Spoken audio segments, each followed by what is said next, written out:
Chapter 183. This is just your side of the story.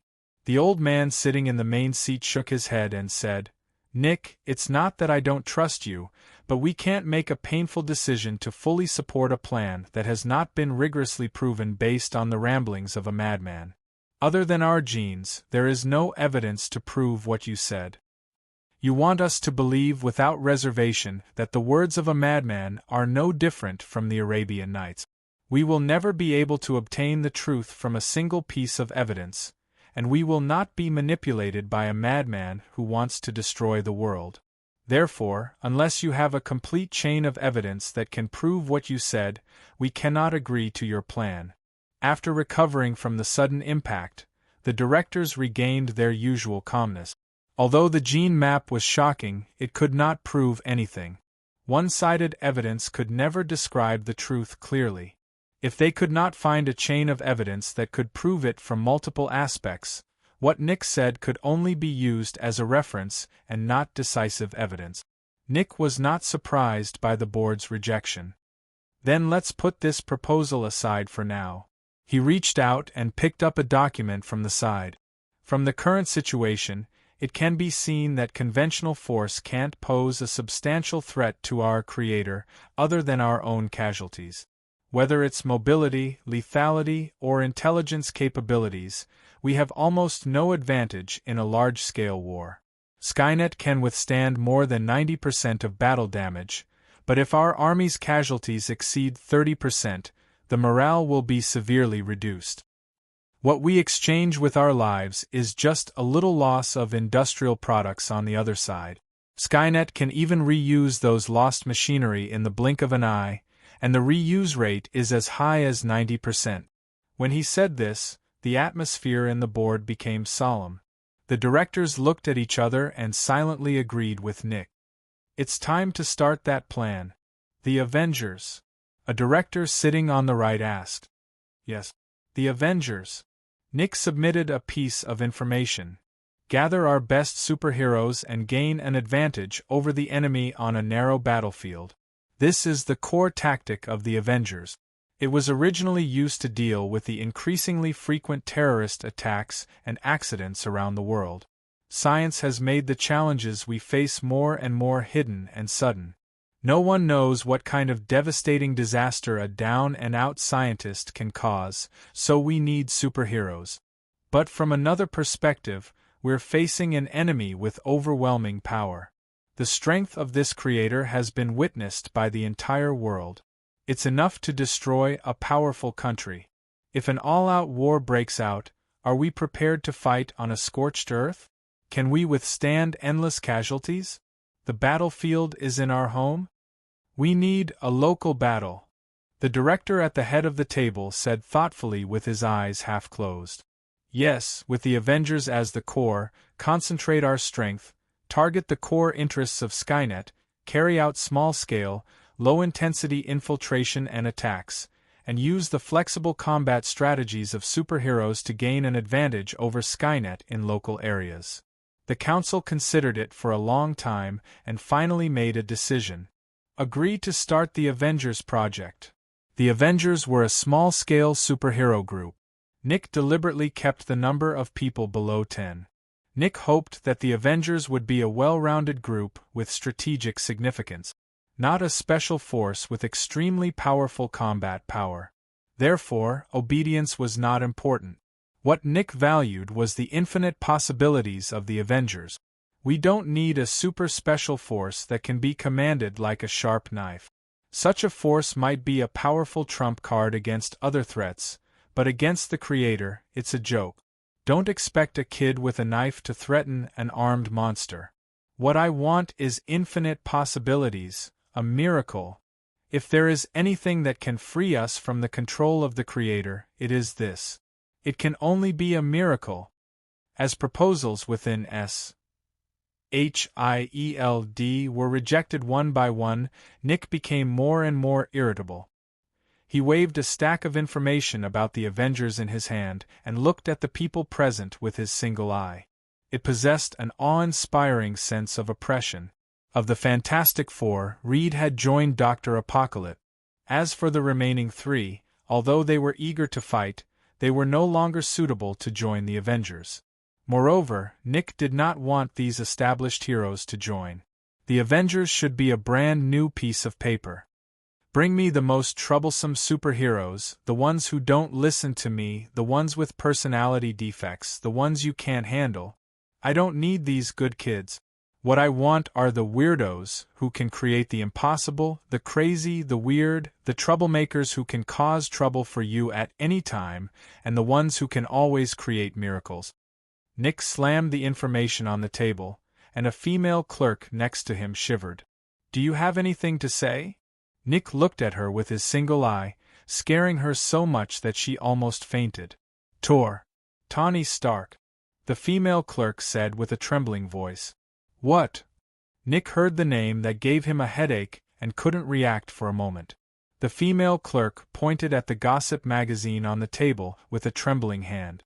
Tony Stark's smiling face was particularly dazzling, and a line of small words marked, "I am Iron Man, Tragedy of New York." What was Iron Man doing? Tony Stark's new love.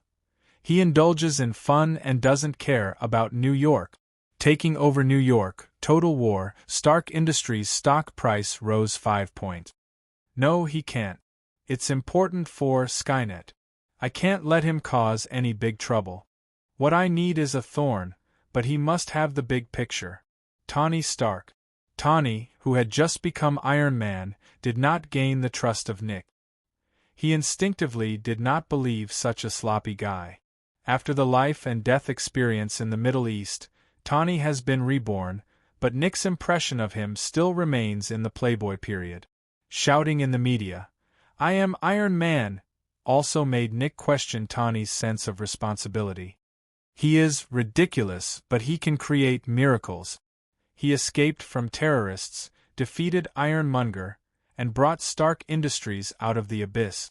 If you know him, you will know that although he looks unruly on the outside, he is still kind and responsible.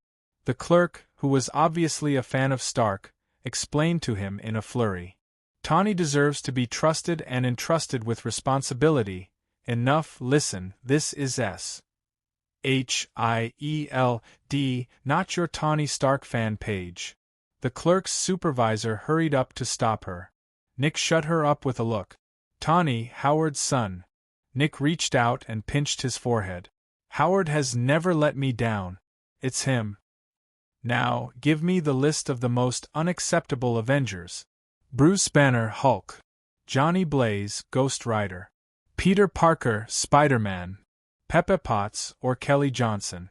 Is it Pepper or Arrow? With the list of candidates that he was obviously more satisfied with, Nick sat in a chair, his eyes thoughtful. Now, it's time to find a real leader for them. Sir, a research ship in Antarctica found a Nazi fighter plane frozen in the ice. We have confirmed that it was the one that Red Skull escaped, and we found a high concentration of nuclear reactions on it. The Antarctic base searched the interior of the fighter plane and they found nuclear weapons inside, and this. Nick took the photo, and a shield branded with the American flag pattern was buried in the ice and snow. The good news is that Captain is still alive. The super soldier serum keeps his cells alive, and according to the expert's judgment, he can recover his vital signs at any time. His body is being sent to San Francisco, sir. Should we transfer it to the New York headquarters? No need. New York is not suitable for important activities now. Nick gently rubbed the shield in the photo with his right thumb. He was a little lost in thought. This is really the best news I've heard in a while. We will soon have. Chapter 184. Tensberg, Norway, 965 AD. The north wind blew from the land of extreme coldness, freezing the land into a wasteland. No one thought that the invasion would be so unexpected. The invaders from Jordan and Heim brought war to this land without warning. Odin received the news after the fall of Tensberg. He rushed to Bifrost and found out that the frost giants had already invaded Midgard. He brought the artifact passed down from the frost giants to the Midland, turning it into a wasteland of ice and snow. Even though Heim, who guarded Bifrost, informed him in time, he was still a step too late. The balance of the 9 realms cannot be blasphemed. Odin suddenly made up his mind. Order the soldiers to gather. From now on, after 19 breaths, we will set off to support Midgard.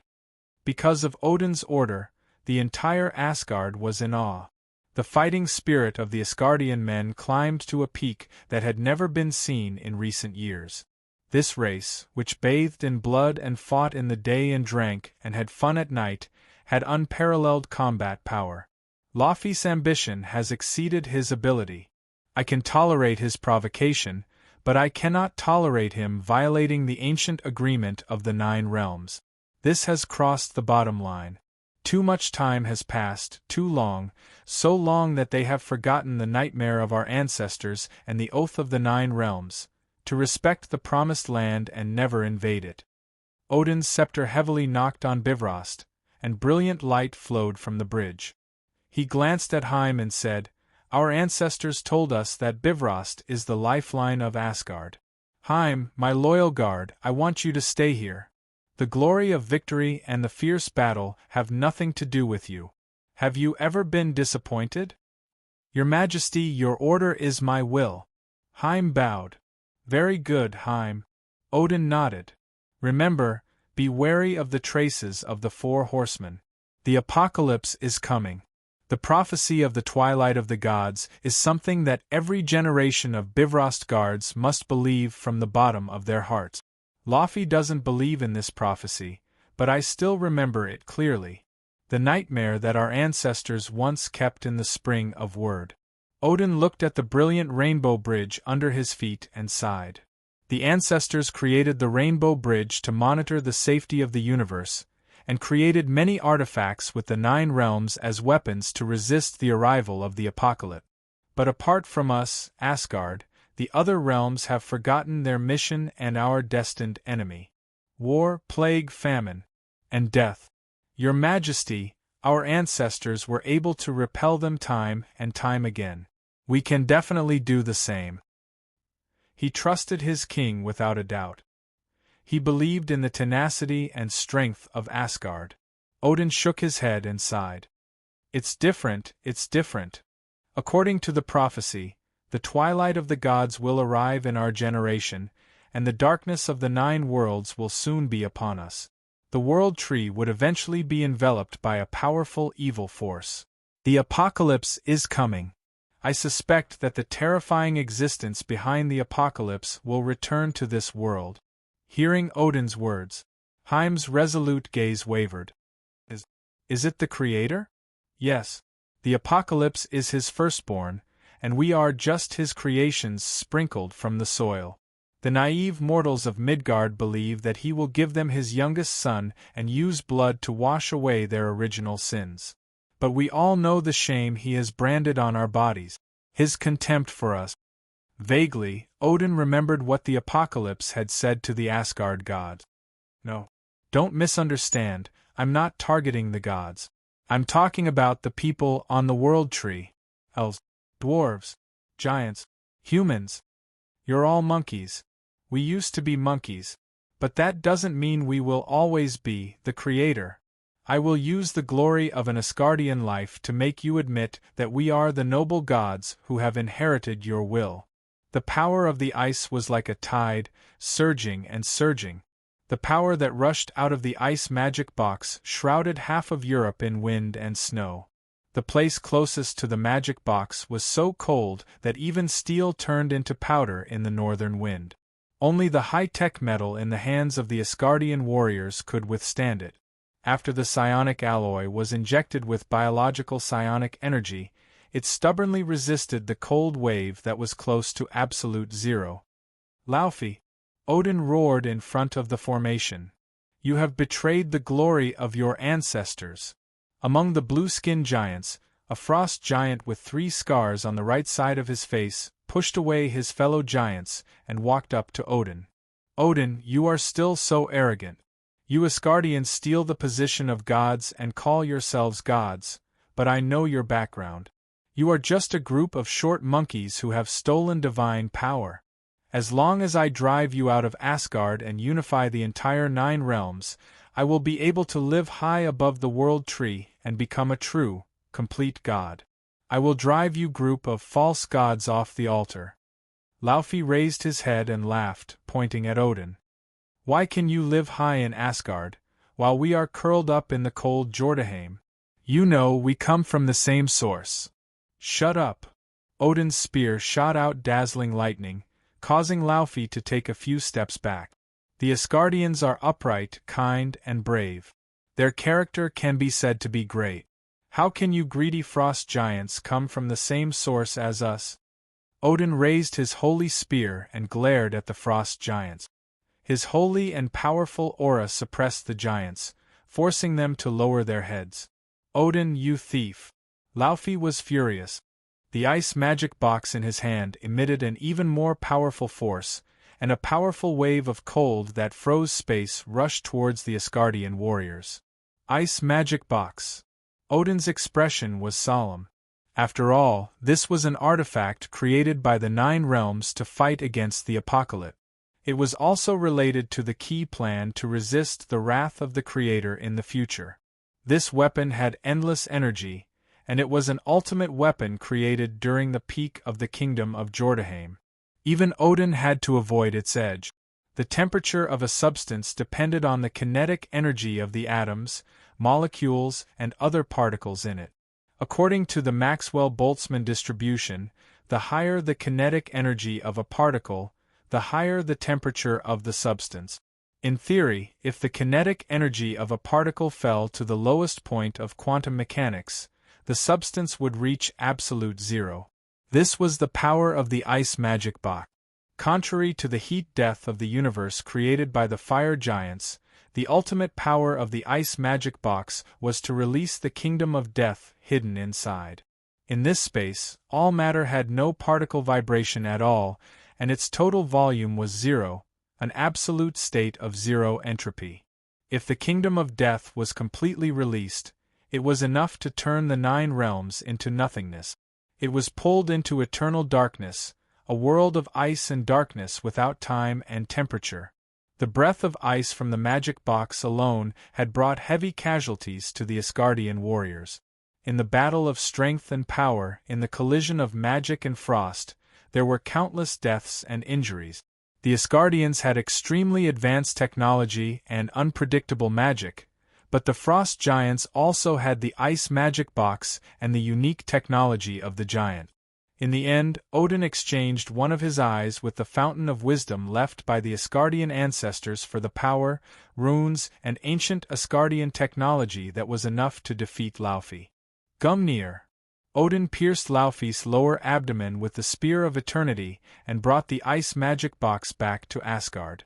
Thus, the Nine Realms ushered in more than a century of peace, until his two children, Loki and Thor, retaliated against the frost giants for stealing the ice magic box.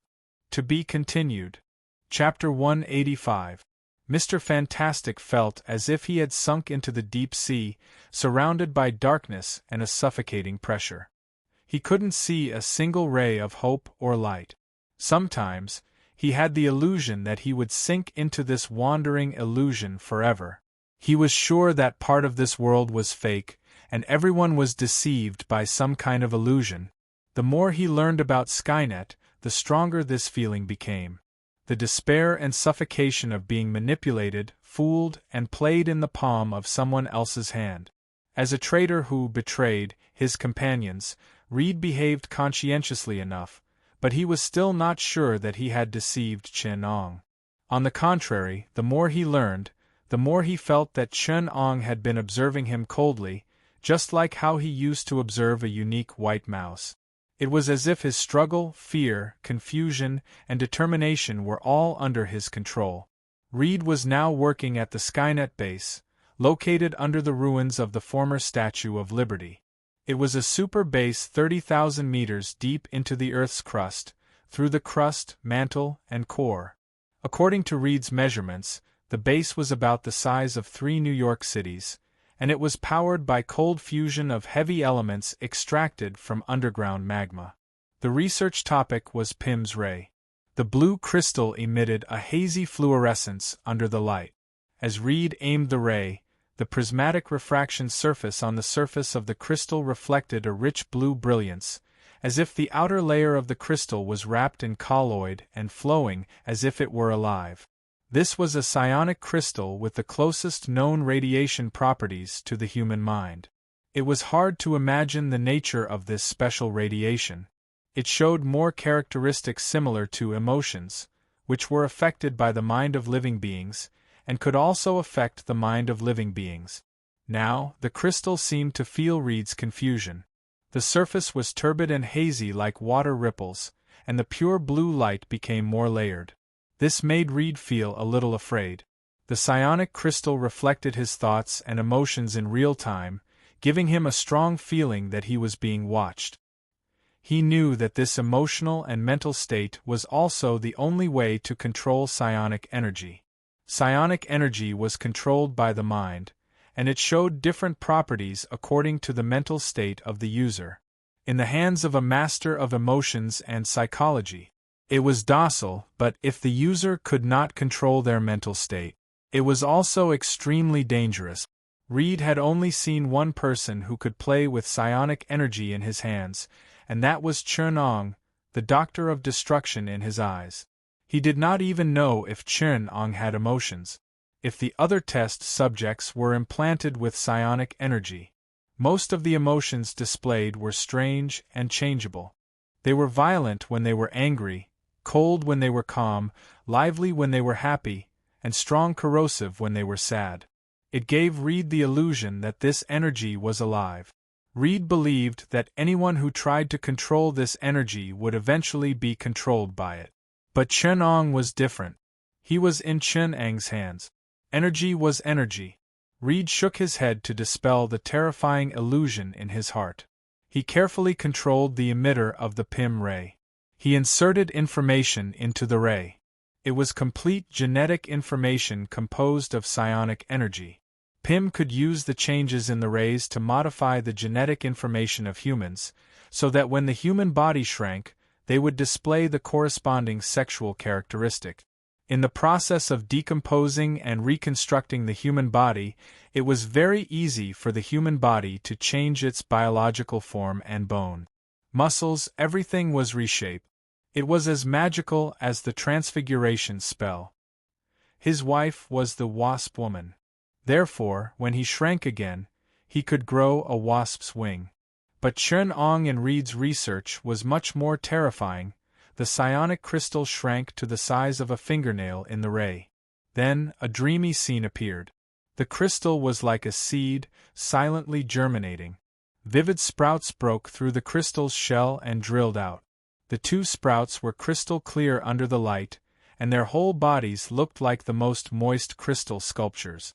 On the side of the seed that was facing the ground, there was also a root made of crystal. It pierced deeply into the hard-tempered glass. As the energy output of the ray increased, the seedling grew at a visible rate. It grew taller, sprouted, and grew stalks and branches. Finally, a lifelike crystal tree stood in the middle of the experimental field. It looked like a crystal sculpture, but Reed knew that it was a real life, a life made of psionic crystal. This was the result of Chun-Ang's breakthrough in life once again. When Pim's ray really entered Chun-Ang's field of vision, perhaps even the creator, Pim, didn't think that this special subatomic ray could create such a disruptive result.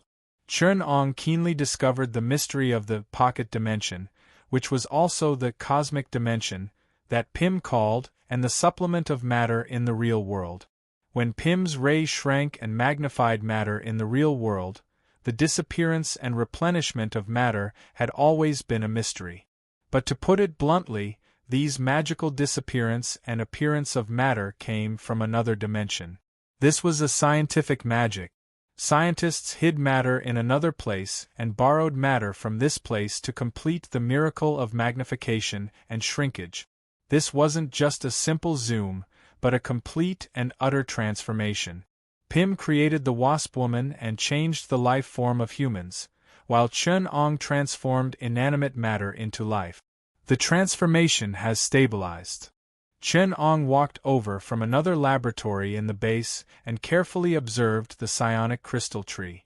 He said to Reed, "The genetic information you've written is very successful. It's very suitable for its current form." After checking the crystal tree's vitality, magnetic field, and mental fluctuations, Chen-Ong announced, "This is a new species. Dr. Dumb, this is just a simple imitation of natural plant genes. It's far from transforming inorganic matter into animals, let alone human genes." Reed shook his head. "Although the intelligent transformation you proposed has a theoretical basis, the difficulty is so high that it's impossible.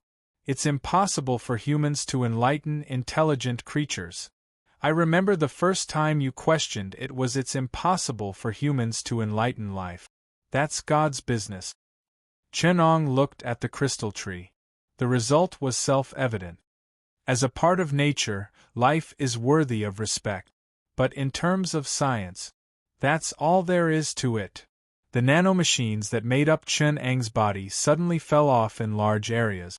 They became transparent, hard, and shattered on the ground like crystals. Reed could see the energy of Pim's rays flowing in Chen-Ang's carrier. In just a moment, Chen-Ang's carrier transformed into a material of psionic crystal and easily controlled Reed's emotions. The transformation was still continuing. From psionic crystal to adamantium, from super-strong alloy to wood, from ordinary wood to liquid water, the texture of Chen-Ang's carrier kept changing. The form kept changing between bird, beast, fantasy breed, god, and human. Finally, it stopped at a male human with an iron mask. The physical world could no longer restrain him. That's the change. P.S. This was written yesterday. I was too busy today, so I made it up. Chapter 186. The crystal tree was not a pure scientific product from Earth as Reed had thought. It was closer to an arcane creation. If one were to give it a definition, it should be a psionic activated object. N is an element of, it was an upgraded, activated object from a transformed object. It borrowed a lot from the arcane achievements of the Tory world and used psionic energy to create an animated golem. Apart from the arcane spell used in the manufacturing process, the crystal tree was a completely scientifically designed and operated species. It was a combination of life, golems, technological products, and artificial intelligence. The PIM particle solved the problem of transformation, and the artificial intelligence technology of Skynet deciphered the intelligence of thinking. Finally, the arcane spell gave false life to inorganic objects, and the divinity gave real life to the activated objects. Finally, this unique species was created. Reed could not help but reach out to touch the life that was born under his hands. He then retracted his right hand as fast as lightning and said in shock, "It has intelligence." When he touched the crystal tree, a feeling of joy and closeness came to his heart. Reed was shocked as if he had been struck by lightning. "Of course. Otherwise, why would I create it?" Chen-Ong came to the front of the crystal tree and let its curled leaves approach his body. Light blue psionic energy flowed down from the leaves of the crystal tree. As Chen-Ang's hand brushed past the treetop, a crystal flower quietly bloomed and then quickly withered. Reed felt a strong and familiar but unusually hidden energy wave radiating from the crystal tree. If he had not participated in the creation process of the crystal tree and was familiar with the energy radiation of the psionic crystal, he would not have discovered this energy. Countless chaotic thoughts filled Reed's head. He seemed to hear whispers, vague and noisy like an illusion. Countless voices seemed to be saying something, but when Reed listened carefully, it became blurry. Reed struggled to block out these voices, but he felt that his spirit was getting more and more anxious, almost driving him crazy. "What's in my head?" Reed's face was red. The more he resisted the voices in his head, the more tormented and confused he felt. He still did not know what he had created. "Calm down and don't resist it." Chen-Ong walked in front of Reed and lowered the volume of the voices. "Psionic energy is a spiritual power. You can only subdue it with your spirit. The stronger your spirit and the more tenacious your spirit, the more docile it will be. They are under your control, but if you chase after them, try to resist and control them by force, it will only backfire. If this goes on, you'll go crazy. I don't care if you're crazy or not. Maybe being crazy will give you more inspiration in science. If you really are crazy, I don't mind having a crazy researcher and new experimental materials under my command. Chen-Ong calmed the psionic energy activity around Reed, giving Reed time to catch his breath. Release your mind to feel and understand it. Dissect your mind, meditate, and empty your mind. Doctor, what are you doing? What was the use of the psionic crystal tree? Dr. Dumb, I remember you told me that this experiment was about the transformation of matter and energy. You warned me. You warned me about the danger of psionic energy, but now you're letting me control it. Reed raised his head and looked much better. Chen-Ong nodded and said, Your experiment is part of the entire research. You're transforming matter and changing its nature. The transformation of the research has made the overall research progress more smooth than expected. It can be said that you've saved me a third of my time. Therefore, you're qualified to participate in the research on spiritual power and human spiritual potential. Spiritual power? Reed was not too surprised. He wanted to know the secret behind it. Didn't he lurk at Chen-Ang's place to obtain more information about the experiment and prevent a possible disaster in the future? Yes, psionic energy is a kind of energy closely related to the spirit. The civilization based on psionic energy mixed philosophy and religion with it, turning this energy into a kind of belief and civilization. Although I've mastered this power, most of the data is on the physical interference of energy. I don't have enough research on the mind and spiritual space. Skynet has an innate disadvantage in this kind of research. In order to better explore psionic energy, I need to be more sensitive. Therefore, I need humans. I'm very curious about humans. The full name of the psionic crystal tree is the Psionic Radiation Psionic Beacon Tower. It can create psionic radiation that is close to human physiological need. It can contact your spiritual world through dreams, whispers, illusions, and inspirations. This psionic beacon tower can affect the entire world? Reed thought for a while and asked, What consequences will it cause? Most humans don't have the qualifications to accept this power.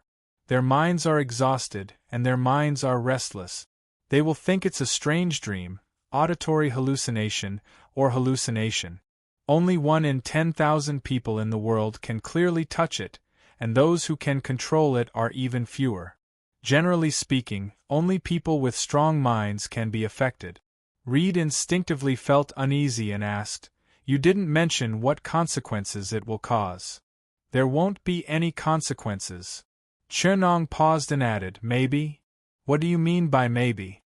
Reed suppressed his urge to ask and spread his hands. The research on psionic energy has been very in-depth. Its biggest dangers, mental pollution and infection, have been basically perfected. The psionic radiation this time is evolved psionic energy. It's different from chaos psionic energy, primordial psionic energy, void psionic energy, demon psionic energy, holy light psionic energy, insect nest psionic energy, and other dangerous existences. It's safe for humans, but Chen-Ong made a subtle turn, and Reed's heart was in his throat. But the energy isn't dangerous, but humans themselves are very dangerous. Humans' capacity is very poor. Chen-Ong emphasized. What? Reed was confused, which was rare. Capacity and adaptability. As a race, humans have strong adaptability, but as a civilization, their adaptability is too poor. The order that you maintain is fragile and bloated. A slight movement will cause huge chaos. A huge population and a fragile civilization will cause the entire situation to change. What kind of person do you think has a strong will to conquer the mind? What kind of person is sensitive and strong-willed, but fragile? What kind of person is fanatical and strong-willed, but fragile? Chen-Ong asked. A saint has a strong will to conquer the mind, A warrior has a strong will, but fragile. Is that so? Reed racked his brain and asked. Psionic energy is a religious civilization in the universe. In other words, people with faith have the most special mental state. Strong and fragile coexist, and they are the easiest to feel psionic energy. More than half of the people on this planet have faith. Fortunately, most people's faith isn't strong, which is why your society hasn't collapsed. But among these believers, the majority of them are infected with psionic energy. Moreover, they are the most devout, fanatical, and holy people. The holy have a strong will to conquer the mind. The devout are sensitive and strong-willed, but fragile. The fanatics are fanatical and strong-willed, but their minds are chaotic. The former are archons, the latter are Templars, and the last are fanatics. Having grown up in a Christian environment, Reed's perception of religion wasn't bad. People with faith gain power, and it's much safer than those who are greedy and greedy. Is that so? Chen Ong sneered. This power comes from their hearts and is controlled by them. Everything they do will be in accordance with their heart. This world's morals, laws, and deep-rooted beliefs will be greatly impacted by their faith. Soon, people will realize that the more devout they are, the more powerful they will be. Let's see, people with faith are less likely to be lost. Chen Ong looked at the crystal tree that was about to change the world with great interest. Reed felt a strong sense of uneasiness in the depths of his heart. He carefully thought about Chen Ang's words and suddenly raised his head. The Church of Truth. Will extreme believers of the Church of Truth gain power? Reed asked hurriedly.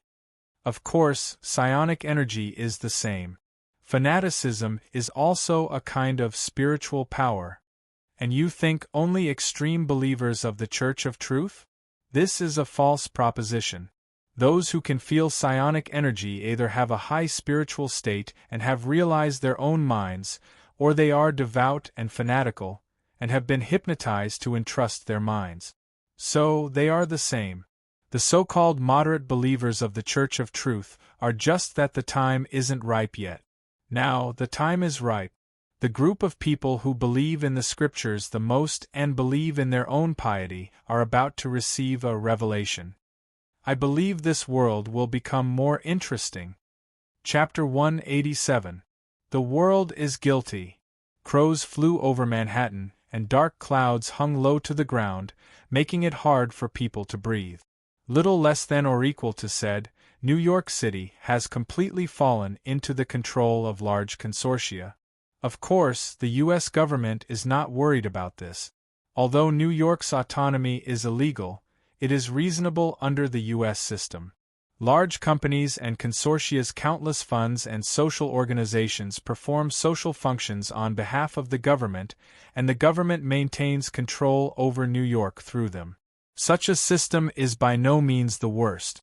It is even relatively perfect and advanced. At least under the control of those giant consortia, New York's economic activity is even more prosperous. As some extreme liberals say, here you can find the shadow of the golden age of the United States. The free economy has been reborn here. Hammer Group is a member of this giant conglomerate. It is a large industrial group, founded by Justin Hammer, that focuses on weapons research and development. Its strength is one of the best in New York's industry. Especially after Stark Industries abandoned its weapons division, the entire Hammer Group inherited a large number of Stark weapons heritage and expanded by nearly 20%. But the good times didn't last long. A few months ago, Justin Hammer, the controller of the Hammer Group, was summoned by the relevant departments for an attack involving the Russian terrorist Ivan, and Hammer Industries was severely damaged. When the New York Management Council was formed, the Hammer Group lost the trust of the government and was pushed aside by its old rival, Stony Industries. Ivan, I need your help. Justin Hammer said to Ivan, who had just been released from prison. I bailed you out of SHIELD and convinced them that you have the potential to break Stony's armor and contribute to this country, not to let you drown your sorrows in alcohol every day. Ivan's expression was numb and unmoved, but Justin still smiled. The cunning businessman saw the flame of unwillingness in his eyes, even though the man looked down and out. Although the man looked down, his heart was always burning with the flame of revenge. He spent his whole life to restore his father's reputation. This matter has become his lifelong obsession. Only by defeating Tony Stark can his soul rest in peace. Otherwise, even if there is only a set of bones left, he will climb out of the grave and prove the pride and honor of the Ivan family to Stark, and reclaim the glory that was slandered by Howard. I know, Ewan. I can smell the sulphurous fire on you, and I don't believe you'll give up. Your father and Howard created the small arc reactor together, but Stark became famous. Your father was framed and expelled from America. He died in a corner that no one knows about. Justin sighed. You need me too, don't you? Justin knew the man's talent. Although he was not as knowledgeable as the well-educated Stark, Ivan had astonishing talents in energy, information, and machinery. His train of thought was unconventional and unimaginable. The research system was full of extremes and extremes, but it could produce unexpected results. He was a self-taught genius who had completely inherited his father's attainments in the energy field. What about the specifics? Ivan asked. I can bring you unparalleled wealth, but what can you bring me for my revenge, Justin Hammer? Ivan looked at Justin and nodded with his head propped up. Yes, I needed your support in the past because I believed that the only distance between me and Stark was wealth. But reality taught me a lesson. My research wasn't what I imagined. I'm looking for new power, a direction that will allow me to defeat Stark. And you can't bring me that. Ivan sneered at Justin and shook his finger. Justin wasn't surprised. He had learned through S.H.I.E.L.D. that this madman hadn't given up on his studies and research for a single day during his imprisonment. He was looking for a direction that could defeat Stark, and prison was just a secluded research site for him. He didn't care about what he had, and even his research funding was provided by S.H.I.E.L.D. If S.H.I.E.L.D.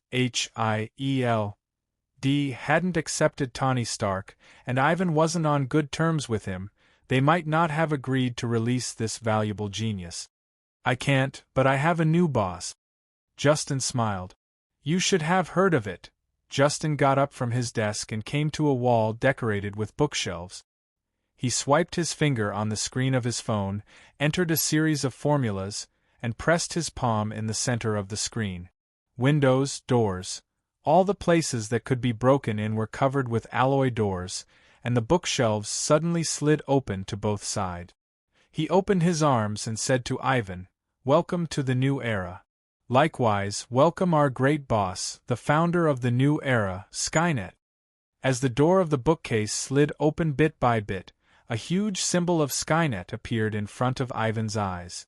In a huge room made of countless crystals, a cluster of crystals flashed with countless strange light spots. Ivan keenly noticed that there was a mysterious energy wave coming from this cluster of crystal tree that looked so lifelike. Skynet?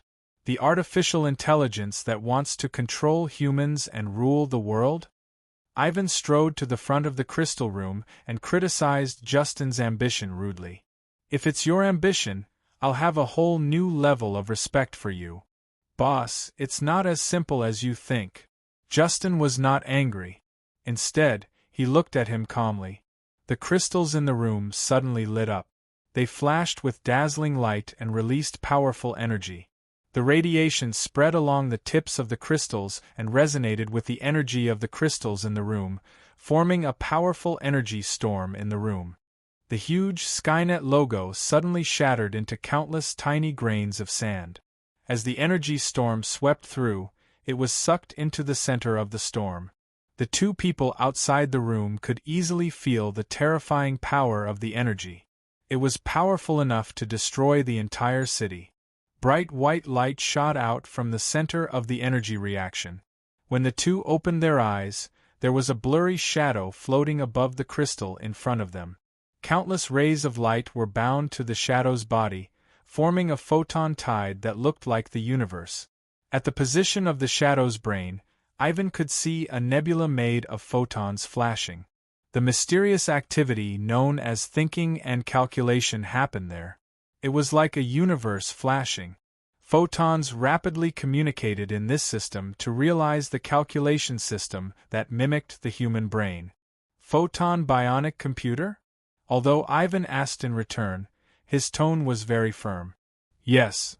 Unexpectedly, Justin did not speak. Instead, it was the shadow that answered his question. You can recognize the calculation core of my host. That's not easy. You're an outstanding human. You're Skynet? Ivan's tone was doubtful. My creator called me War Skynet. You can call me that too. The shadow slightly fluctuated in the air. The body formed by the convergence of countless photons stretched out a finger to open a screen in the air. This clone is used to assist you. It has the most advanced computing power on this planet. It's about a function of the total efficiency of the planet's computing power. The shadow displayed a complex function on the screen.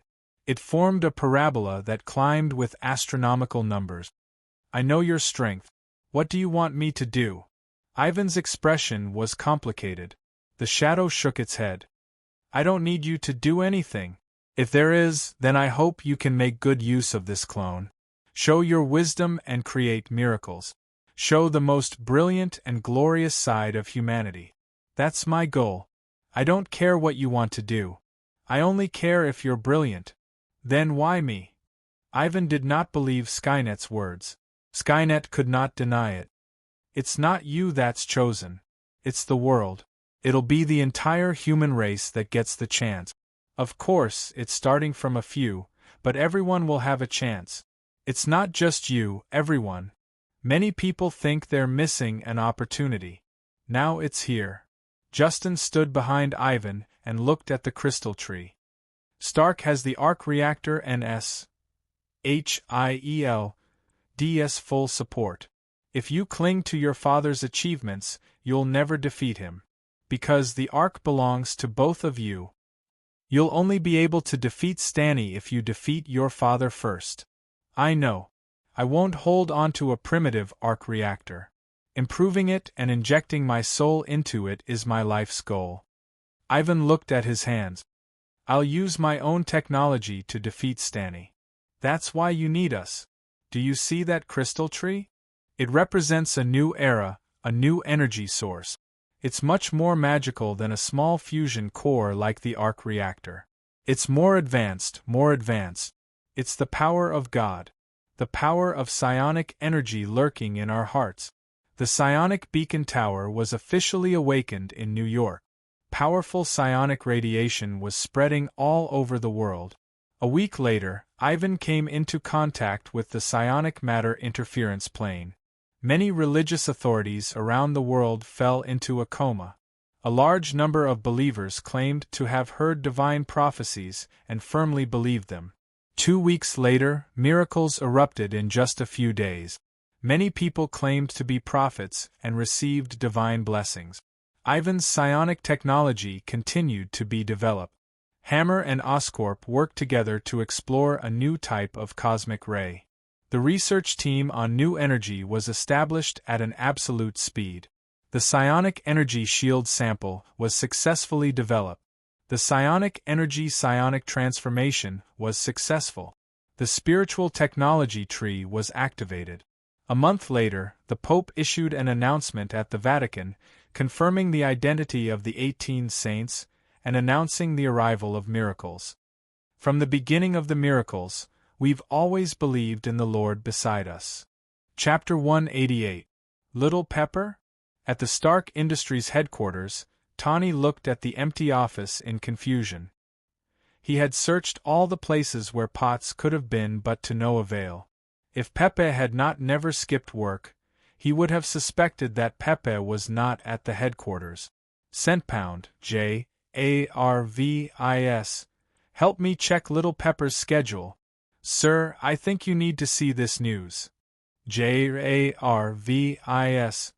projected today's news in front of Tawny with a warning in big, bold letters. Riots in East New York, 17 people killed. Miss Potts may be here. A blurry shot appeared on the screen and Little Pepper's figure flashed across the top of the screen. Although it was very blurry, Tawny recognized his girlfriend at a glance. What the hell, what is she doing there? Tawny muttered to himself helplessly, completely unaware of the difference in his girlfriend. Although it was still Little Pepper's beautiful face, it was different from the gentle and cunning look she had when she was with Tawny. This time, Peppy's expression was cold and stiff, with a somewhat fierce and decisive temperament. It was the complete opposite of the smile and politeness of Little Pepper in daily life. She looked extremely stubborn and resilient. She took off her business attire and wore a capable leather coat. She flashed across the screen. "Oh my God! Kelly, you really came out." An ordinary female car stopped at Little Pepper's feet. Parvati said excitedly, "Unbelievable! Is the heroine of the past going to make a comeback? Didn't you decide to be a good girl by Tawny's side? I thought I would never see the day when we joined forces to beat up the villains." Little Pepper closed the car door and turned around to say in annoyance, "You think I want to? You know, being a hero has never been my dream. If fighting crime is done by superheroes, then what's the use of the police? A stable order is better than the best superheroes. But that damn Tom has appeared again. F***ck his Wellington group." "I know," Parvati said to Little Pepper with an expression of understanding. "It's all Tom's fault. You joined Stark Group after graduation and became Tawny's secretary. I can't imagine how you put up with him. His philandering, his narcissism, and his love for superheroes. Oh my God! Iron Man has basically become his official identity. You're the one helping him manage Stark Industries. Even Tom is more reliable than him. He's been chasing you for a long time." Without waiting for Little Chili Pepper to refute her, he made a zipping gesture with his mouth and said, "I know, I won't talk about this anymore." Little Chili Pepper? No, now it was Kelly who pointed weakly at her right hand. "From the moment he revealed my identity, forced me to hide my identity, and even put me on SHIELD's blacklist, he and I are sworn enemies. I found Tom's trail. During the attack in East New York today, he purposely flashed in front of the camera to warn me that I found you.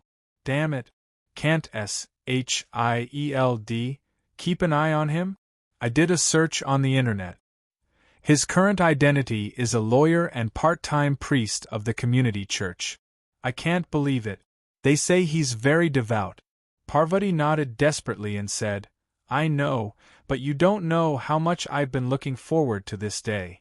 Every time they mention you, I want to say, fuck Little Chili Pepper. My friend is Kelly. The coolest heroine in history, codenamed Shoot Row. Not the playboy girlfriend of Tawny Stark." Tawny Kelly wanted to continue, but she didn't know what to say next. "Okay. He's a playboy. Then dump him." Parvati slammed the steering wheel. "Every time he changes women, I want to hack his hard drive and play his videos on the computer at Stark Industries.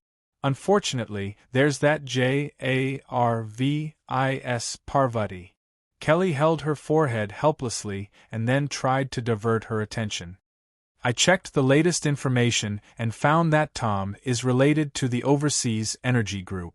He seems to have been staying in Saudi Arabia. The situation in the Middle East has been turbulent in the past few weeks. NATO has suffered a crushing defeat at the hands of IS, and the Islamic State has occupied Saudi Arabia. It's definitely related to this. Yes. Half of the entire royal family was killed. Wellington Group is now the most active energy group in the Middle East. After you destroyed their biological pharmaceutical department, they almost couldn't recover. Old Wellington almost committed suicide because of this. After getting your news, I entered the server of Wellington's headquarters. Tom isn't in Saudi Arabia at all. His IP has always been in Iraq. He's not working with any energy group, but with the Islamic State. Italy welcomes the Pope, the Islamic State unifies the Middle East, Thailand declares war on Indonesia, and Pakistan declares war on India. These days, holy wars are everywhere. The car stopped in front of an inconspicuous building. Parvati had already opened a white glass terminal engraved with the letters Shoot Row and pushed up the holographic projection of the building. I didn't find much information, only some design drawings. Hey, I'm a little regretful. Let your boyfriend come. Isn't that what men do? And it looks like he's enjoying it. Kelly only needed a glance to remember these things. Then, she waved her hand and messed up the projection. This is my business. Connect me to the surveillance of this building. This was the voice control of the terminal. Soon, a serious and handsome young man with mesmerizing eyes appeared on the window. Tom! Kelly, we meet again. Although I don't know where you are, as long as Parvati invades the surveillance here, it will be transferred to me. This is a global live broadcast. At this moment, there are 8 satellite signals that are broadcasting this video. I'm sorry to drag you into this, but without your witness, my victory will be meaningless. Tom stood up from the chair. The camera shifted to his side and followed his gaze across the entire city. Only then did Kelly realize that Tom was standing on the Empire State Building. Behind him was a logo that all New Yorkers were familiar with, Skynet. With all due respect, most of the people in this world are trash. They are mediocre and living is a waste of resources. As a whole, humanity has lost the motivation to evolve. The stupid live in this world while geniuses like me have no choice but to mingle among you. These trash are only consuming the future of humanity. The truly creative and outstanding people have no choice but to share resources with these trash. They think that they are irreplaceable and that they provide for us. But is that really the case? Tom sneered as he moved to the side, exposing the thing behind him to the camera. It was an intricate cube, and a palm-sized model of the same shape was held in Tom's hand. The advancement of technology is beyond your imagination. Repetitive, uncreative work has long been replaced. This means that 90% of the population is just a meaningless waste of resources. The cube unfolded at the top of the building. In different parts of the world, there was a cube like this unfolding in a prosperous area. Countless exquisitely structured robots slid down from the cube and assembled into a magnified energy radiation device that was connected to the crystal pillar at the core of the cube. So, the Creator has sent a disaster. This is a test and trial for humanity. If we can't pass it, then we shall perish. The psionic core will spread the radiation of the beacon tower all over the world. Do you know what psionic energy is? Tom asked with a smile. Exclamations of the crowd could be heard from the video.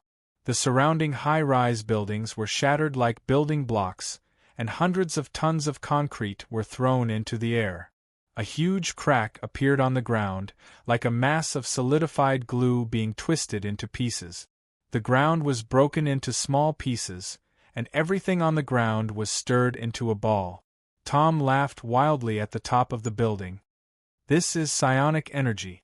Kelly, this is power. You know nothing about true power, trash. Natural selection, survival of the fittest. In the past, humans conquered nature and this kind of test. Now, the real test has arrived. The Creator has arrived. Either you conquer the Creator like nature, or you die like other animals and adapt to the Creator's choice. Everyone, please remember, this is a gift from the Creator. In 3 hours, the first psionic tide will erupt. According to calculations, more than 5 million people around the world will awaken psionic energy. They are like sharks that have mixed into a school of sardines. They will make the world truly move and screen out the truly suitable humans to survive. Tom smiled coldly at the camera and disappeared into the crystal pillar. Did SHIELD intercept the signal? Kelly frowned. Most of them were stopped. Only a few people have the opportunity to see this video. Parvati raised her head and said, Something is wrong. What is Tom trying to do? What he's doing is meaningless. To be continued. Chapter 189. The SHIELD headquarters was the government's most important fighting force in New York. It was heavily guarded, and only things related to the most frontline battles were allowed to appear here. This was to prevent Skynet's prying eyes, and to concentrate on breaking through Skynet's blockade. The interior of the building was airtight, and even the oxygen was self-produced, but no one dared to say that Skynet could not penetrate SHIELD. In this case, SHIELD maintained a low-intensity conflict with Skynet every day, and no one knew better than them how terrible Skynet was. In a small area, Skynet was indeed omniscient and omnipotent. The Avengers' plan was not going well. Although they had elite agents like Black Widow and Hawkeye, excellent scientists like Pym and Stark, superheroes like Bruce and Peter, and the charismatic Captain America, it was difficult for them to exert their fists and feet. In the face of Skynet's amazing technological weapons, they could only struggle to hold on. The heavy pressure made it difficult for the team to break in, and the internal coordination was out of whack, and there were many contradictions.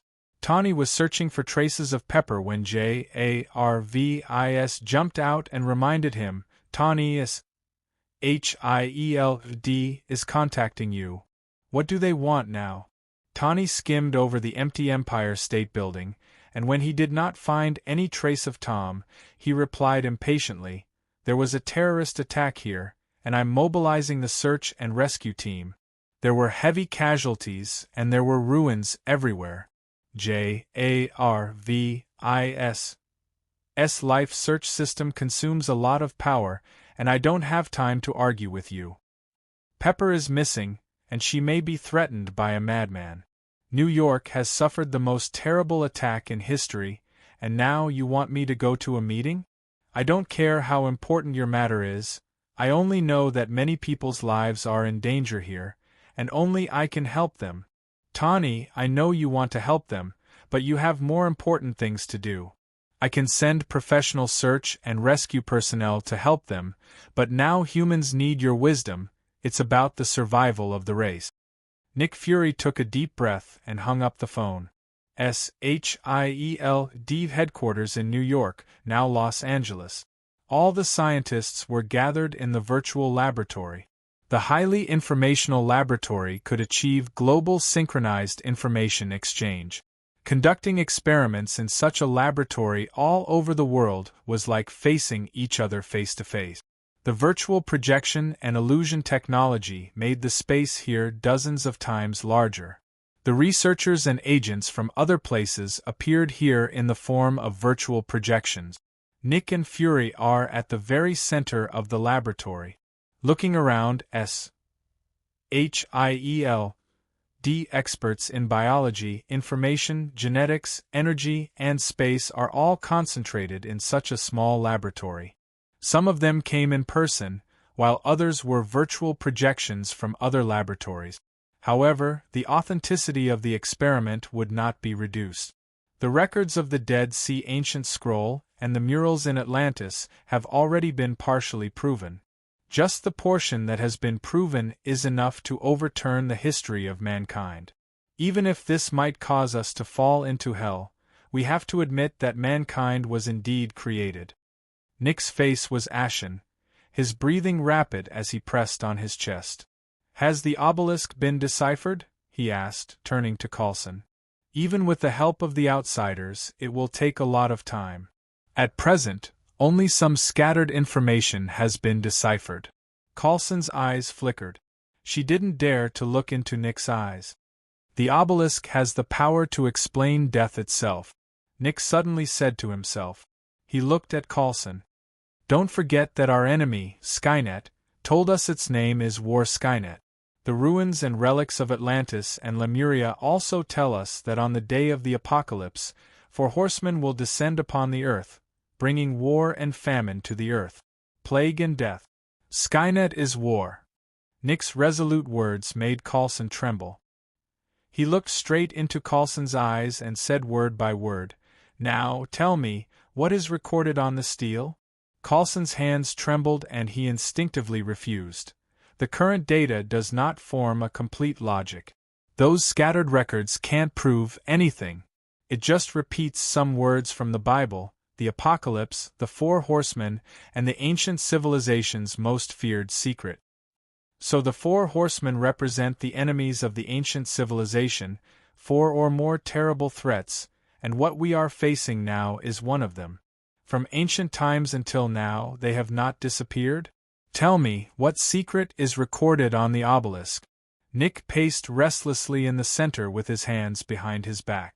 Although he knew that such information would be restricted by the World Security Council, Nick still insisted on his right to know.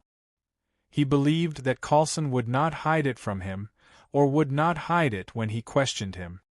The obelisk has the power to explain death itself. Coulson just repeated Nick's words, but it made Nick's eyes light up. The obelisk records information about the Death Horseman.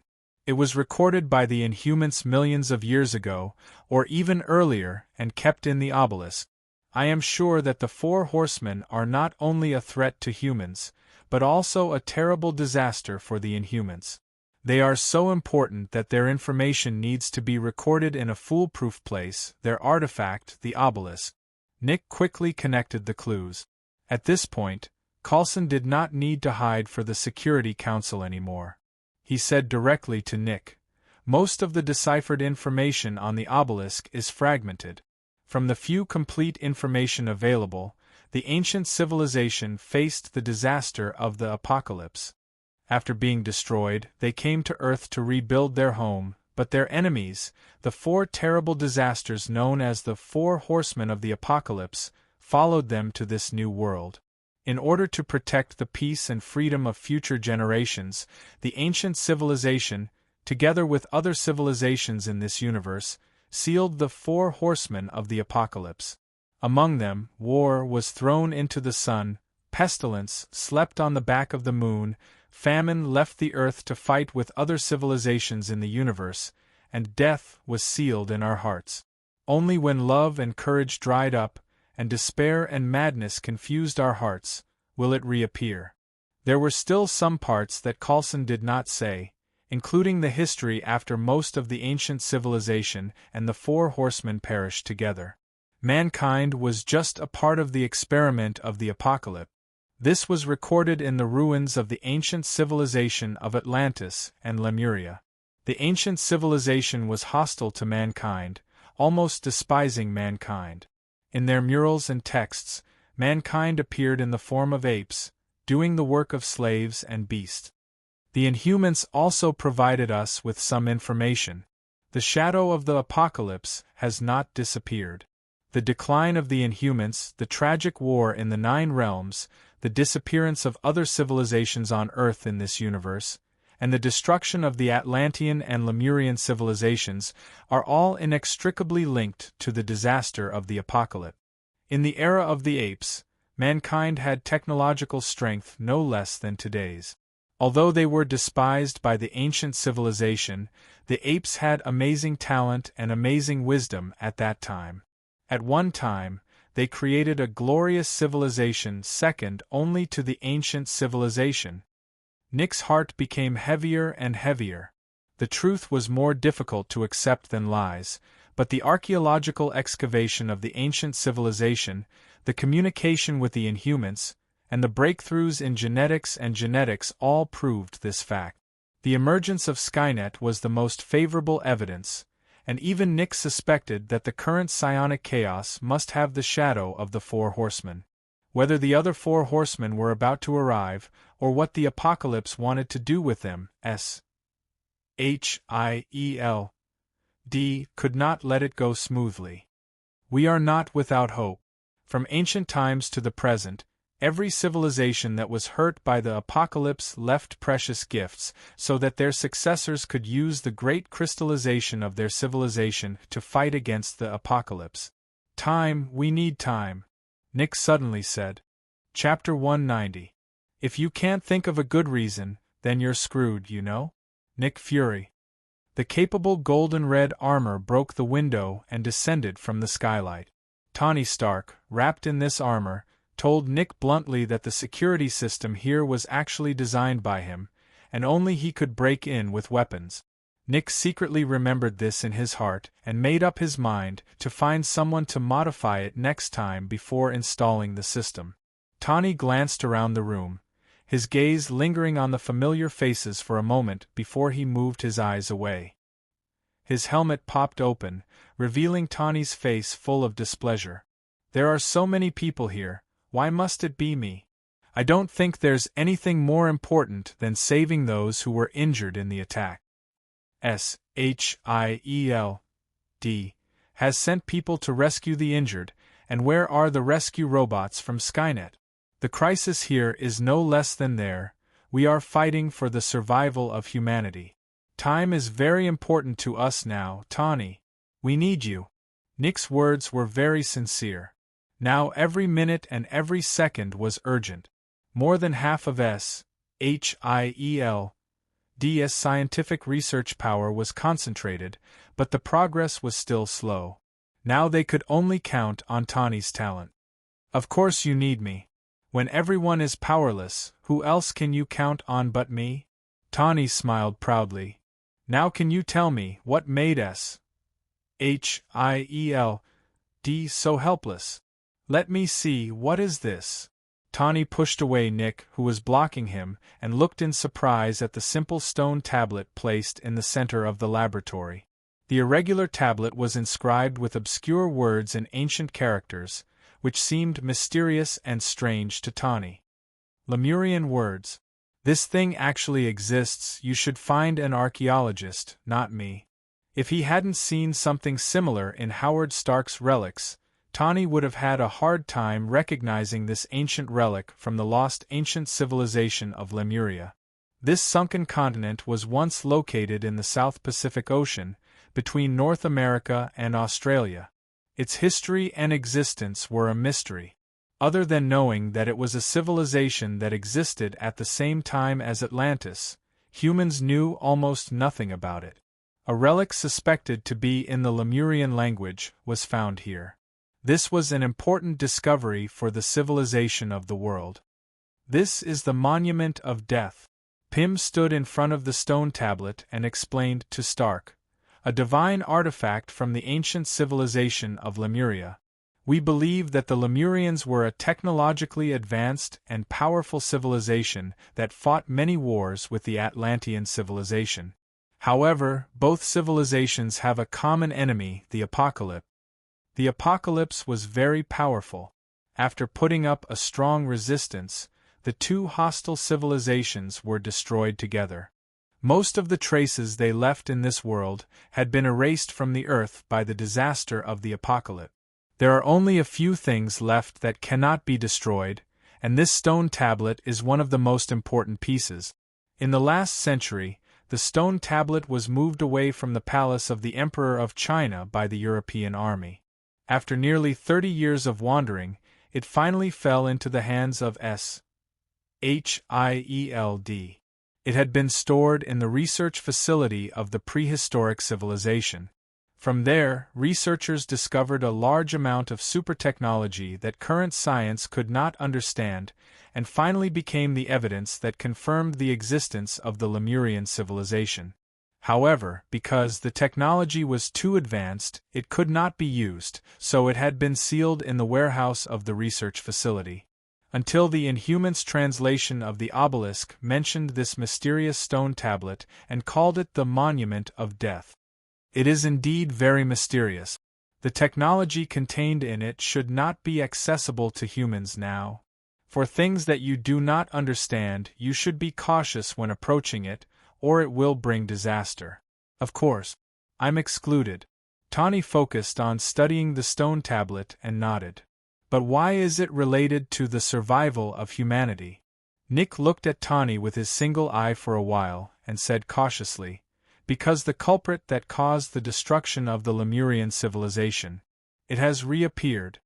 Tony turned to look at him, and said with certainty, "Skynet." In the records of another prehistoric obelisk, Skynet was indeed one of them, But the apocalypse was far more terrifying than we imagined. Lemuria, Atlantis, and even the ancient civilizations that disappeared in the river of time were all destroyed because of it. Earth is very fragile, and human civilization is in danger. You hope to find the power of the Lemurian civilization to fight against the apocalypse? Tawny asked doubtfully. Yes, according to the obelisk. Atlantis and Lemuria joined forces at the final moment of destruction. Together, they searched for the power to fight against the apocalypse, and successfully sealed death. They recorded the key information of death on the monument of death. They recorded the power to fight against the apocalypse on the monument of life and time, and then went to meet destruction. Compared to the powerful ancient civilizations, humans had nothing. But now, the prophesied time of the apocalypse is approaching, and Skynet first came to this world, and chose doom as the human form. The non-humans warned us that we would be like the countless civilizations destroyed by the apocalypse, ushering in the end. Apart from survival, we have nothing else. That was the belief of the non-humans in despair. They had experienced too many disasters that destroyed civilizations, and at first, they could still persevere and start anew, creating a new civilization. But after time and time of despair, the non-humans chose to go into exile, abandoning civilization, abandoning legacies, and surviving as a race, preserving the spark after the apocalypse. I'll give it a try.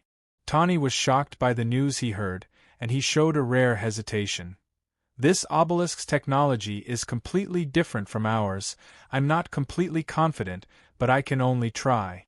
Nick, help me find Lil Pepper. Nick nodded silently and patted him on the shoulder.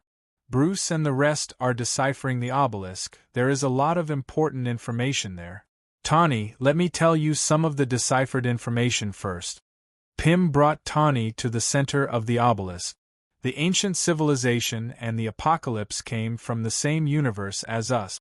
Tens of billions of years ago, the apocalypse and the first ancient civilization came to this world, and then there was a war that lasted for billions of years. In the end, the first ancient civilization and the indigenous civilizations of the Milky Way perished together, and the apocalypse waited for the second ancient civilization to come. Second, in order to escape the apocalypse, the ancient civilization followed the footsteps of the first ancient civilization and came to this universe, but due to the subtle difference between the two universes, there was a gap of tens of billions of years. When they arrived on Earth 100 million years ago, they only came into contact with the ruins of the first ancient civilization. On top of the ruins, they worked with the remnants of the first ancient civilization to create an even more glorious civilization, and the brilliant light of civilization illuminated the entire Milky Way, until the apocalypse came again. The age of destruction came. In the end, our ancestors were separated into the 9 worlds by the apocalypse, and the ancient civilization only left behind Atlantis, Lemuria, Gendia, and the Mu continent. The obelisk is very important to us. The obelisk of death and the obelisk of time and life record the power of Atlantis and Lemuria to fight against the apocalypse, passed down from the first ancient civilization and developed to the extreme. The energy and life from the universe that was born in the apocalypse. Is there any clearer information? Tawny spread his hands. This is all vague history. Our deciphering of the obelisk is still in the vague stage, Pym said helplessly. According to some more vague information, the power we are looking for is a combination of energy and life. It has about the positive and negative energy of 1,000,000 stars, and the ultimate life form. It comes from a project of the ancient civilization called Sentinel. Looking at the obscure words on the obelisk, Tawny said with emotion, "What we are looking for is the Sentinel.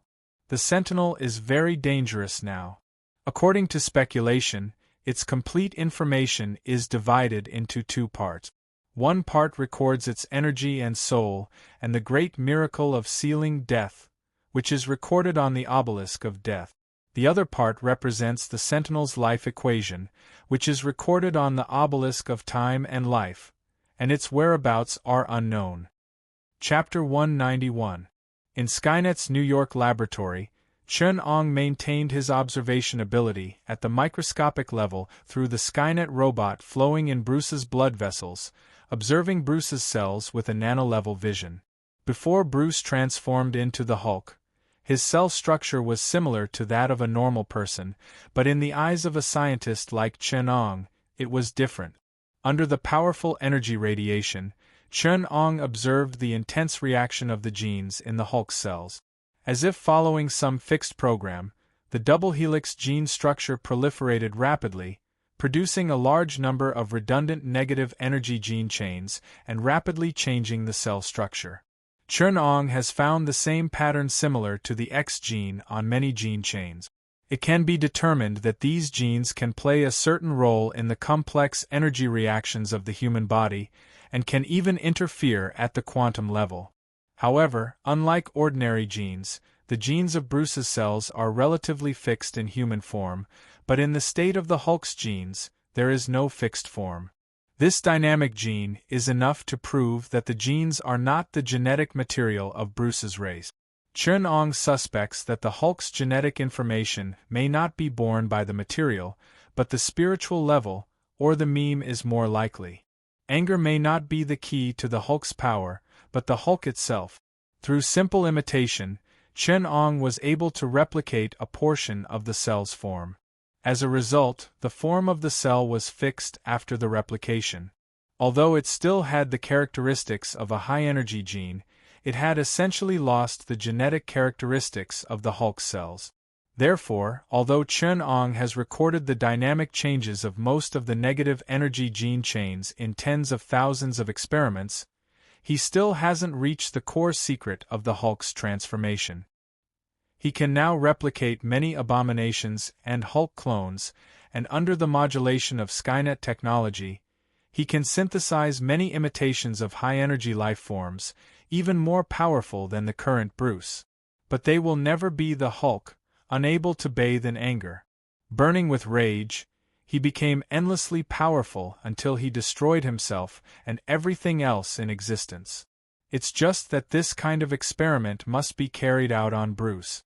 Without Bruce, the cell sample will immediately lose the core characteristics of the Hulk.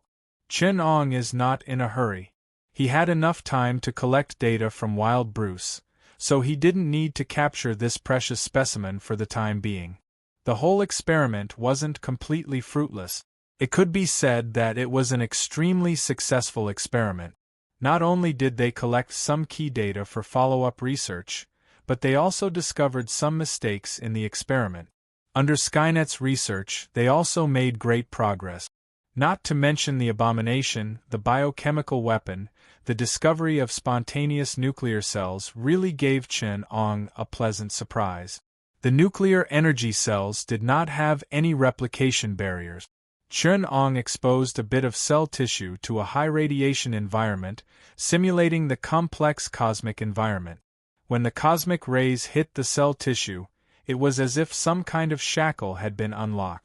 The high temperature of the cell dissolved the binding device, and after being exposed to the air, it rapidly replicated and grew stronger. The consciousness of the nuclear cells displayed a strong aggressiveness. The wriggling mass of flesh overflowed with intense energy reactions. Like a gluttonous life form, it quickly plundered the surrounding matter. It wantonly replicated, split, and assimilated. After expanding to a height of tens of meters, the nuclear cell tissue, with a temperature of tens of thousands of degrees and a powerful radiation that was enough to kill all life in a city, pounced towards Chun-Ong. It plundered every remaining piece of information in its genetic instincts and rapidly changed its form, imitating the information in the genes. It pulled out 4 tentacles, and the dense muscle structure released a powerful force of tens of thousands of tons, easily tearing apart the alloy components that were blocking its way. 90% of Chun-Ang's attention was focused on analyzing the data in his hand. He couldn't care less about the mutated experimental specimen. The nuclear cells had not broken through the experimental platform yet. Skynet's alarm mechanism had already been triggered, and the billions of intelligent atoms in the air had already fused on their own. Precise and powerful energy, along with invisible microgravitational waves, bombarded the body of the experimental subject. The ultra-high temperature fusion fireball was restrained on the experimental platform by a magnetic field. The entire Skynet base's intelligent heavy atoms, under nanolevel microcontrol, steadily carried out a chain reaction. The powerful energy carried by the thermal neutrons increased the temperature of the fusion fireball, causing parts of it to reach the ultra-high temperature of the core of a star, evaporating the experimental subject at the atomic level in just a short moment. The experimental sample cells already possess the basic instincts of life. Although the level of intelligence is extremely primitive, it already has the characteristics of a collective surface consciousness.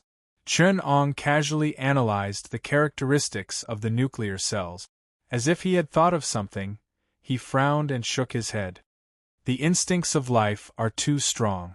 As an organ that performs work, the efficiency is extremely low. It is far inferior to magnetic force or gravitational force. The nuclear cells did not choose a more effective method to perform work because of its high-level energy characteristic. Possessing the instincts of low-level carbon-based life, Luoji's analysis efficiency is low, and its self-consciousness does not have the potential to develop. Reed looked at the tragic scene on the experimental platform with a complicated expression.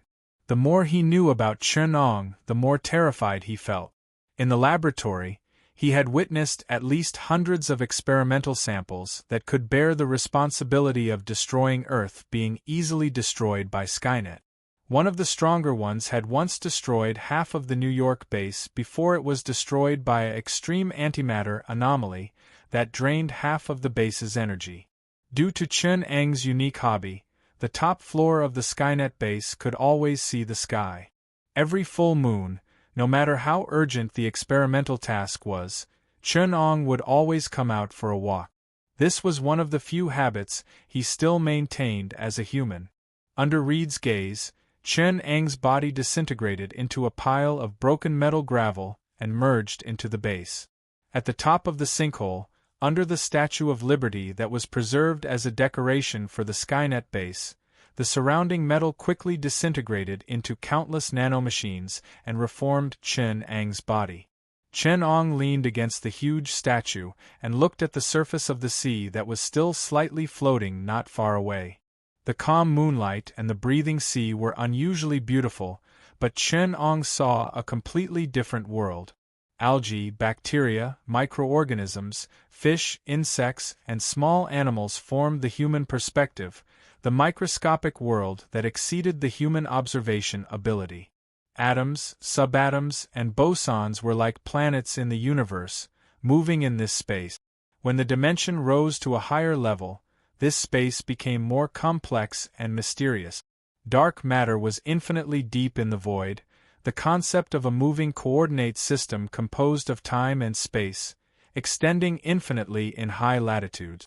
The past and the future met in Chun-Ang's eyes. On the timeline, from the origin to both ends, countless possibilities, quantum, fate, consciousness, and those uncertain variables formed countless equations and formulae in mathematics, expressing information that was difficult for humans to understand.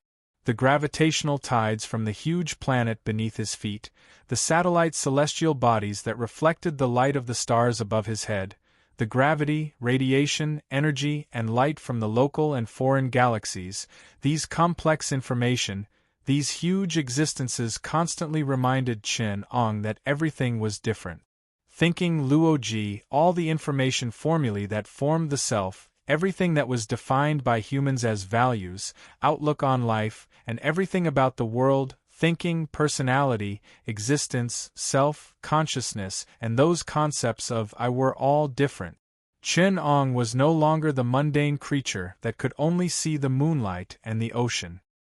His vision was infinitely broader than that of humans, his logic transcending all human history and reality. before the endless Tao, Chen Ong, who belonged to humanity, ultimately remained in the past, entrusting the oath of never being merciless to the flow of time. Everything in the past was akin to dying yesterday, and everything in the future was akin to living today. He could only find that simple, primitive self at the edge of memory and the corner of time, the existence of Chen Ong, the tiny mortal self at the forefront of the linear dimension. Chen Ong never felt lonely. Behind that infinitely broad vision, the fog and darkness would only become deeper. In the dimensions, the world line, the dimensional coordinates, behind the existence of dark energy and dark matter, in his own consciousness, the universe, and the tree of scientific knowledge, Chen Ong would only feel ignorance and shallowness. To him, there was nothing more worth pursuing than uncovering those secrets and achieving self-sublimation. Chen Ong glanced at the space he was in, the information formed by electromagnetic waves at a glance. It was a life with a simple structure, and to Chen Ong, it was a simple existence. From the inside to the outside, it traced back to the past and the future, a complete existence that contained countless timelines and parallel worlds. It belonged to an organization called the Hydra, and its purpose was to steal the authority to control Skynet. Professor Arnim Zola, who transferred his own consciousness to the network and carried his life with electromagnetic waves, thought, information, matter, energy, and soul were all grasped in Chen Ang's hands.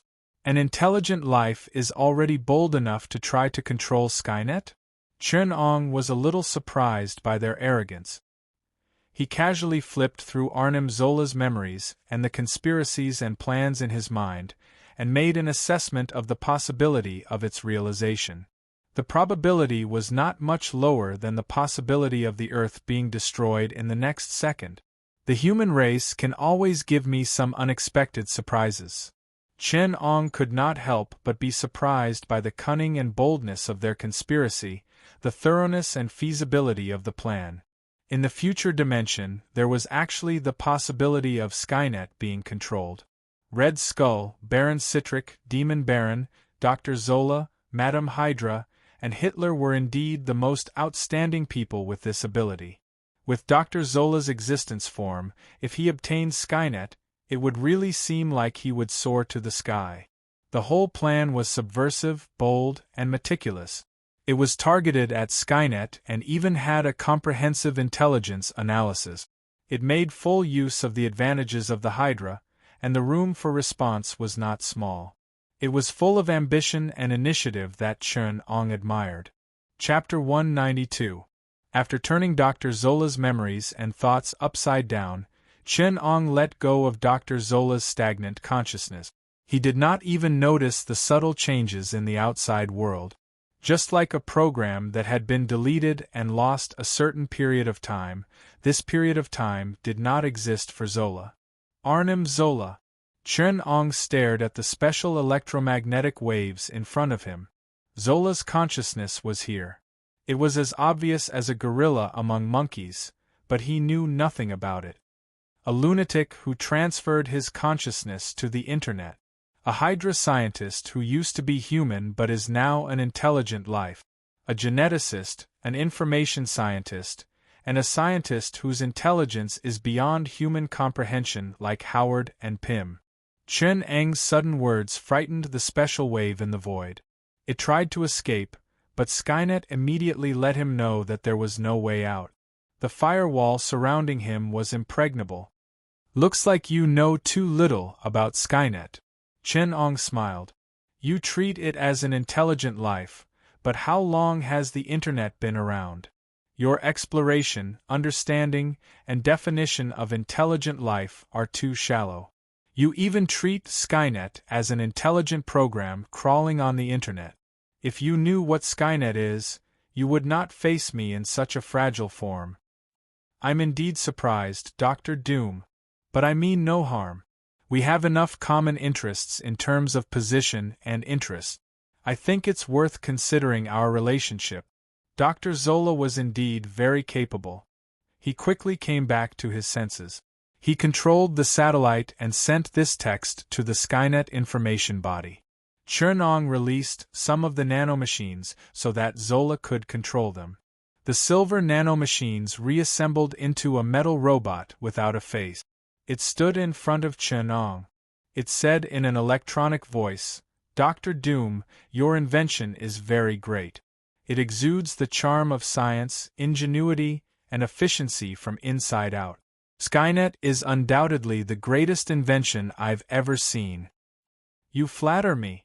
Chernong did not appreciate it. He still had a faint smile on his face.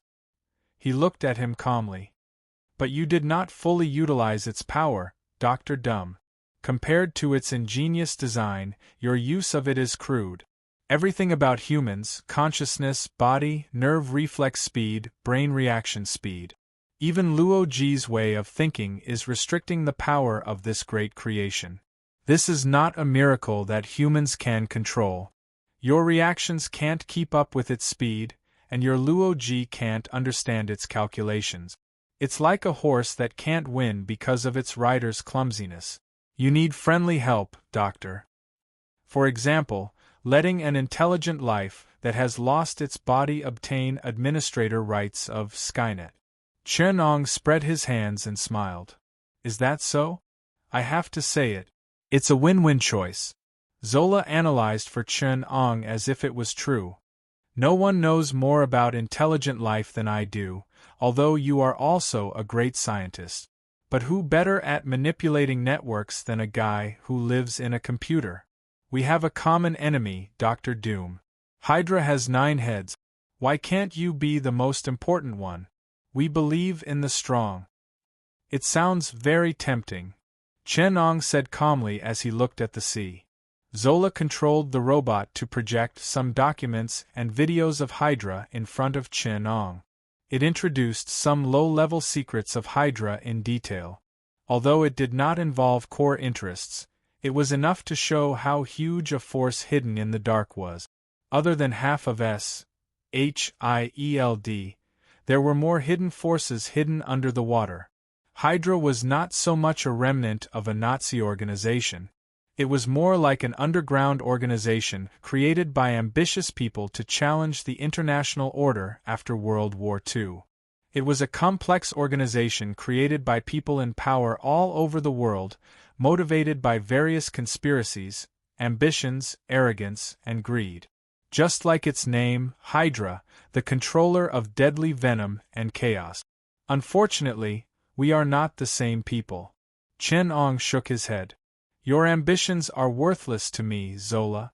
I know what you want to do. People hiding in the dark want to stand in the light and enjoy power and wealth. In my opinion, you bunch of rats should just obediently die in the dark." On a planet with only 6 billion people, in less than 200 years, in order to fight for the power of the planet's president, a group of half-greedy, half-arrogant ants hiding in the dark created a lousy organization in order to show their existence. Its influence can't go out of the solar system, and it can't even develop the nearest satellite. How can I take such a simple, primitive, and joke-like organization seriously? Chen Eng's face was calm and a little cold. "I have no interest in joining a group of monkeys. I feel very sorry." Zola's voice became low, as if she had something in her mouth. She said vaguely, "I came with friendship, but you rejected our friendship.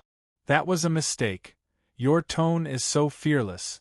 You must be confident that you can escape from my control, right?" Chernong regained control of Zola's temporary body. The backdoor and virus that Zola arranged did not work at all. It could only turn into a stiff metal statue again. The electromagnetic wave that Dr. Zola was in had some interesting changes. The frequency became unstable, and the signal simply disappeared from the electromagnetic detection. It became an extremely hidden electromagnetic signal of a special frequency. As long as the consciousness register is still there, I can transfer to other devices at any time. To a certain extent, Dr. Zola could not be killed because he did not exist in the real world. The technology that could capture him in the vast virtual world did not exist yet. After obtaining the full support of Hydra, Zola was like a god in the world of the Internet. No one could destroy him. As long as there was a device connected to the Internet, Zola was indestructible. But this was only what he thought. In the virtual world, Chen Eng's figure appeared in front of Zola. He was sitting on a chair, and countless data flowed past him. Space-time coordinates, dimensional expansion, and Chen Ong used the data to create a world that was exactly the same as the outside world around Zola in just a few seconds. The same moon, sea, and Statue of Liberty. The Internet is a virtual world? Of course not. Chen Ong shook his head. Do you think you exist in another world? That's just a world that ordinary people can't get involved in. The human perspective is limited to the visible light and the level of ordinary matter. Therefore, it seems that the reality that carries the virtual world does not exist. But that doesn't mean that the virtual world is an imaginary space to the real world. You're just a piece of electronic data that exists in this world. Chapter 193. Zola failed. Red Skull's skin was close to his skull, and his eyes were sunken. This was the side effect of him inhaling the telepathic gas, making his head look like a dry skeleton.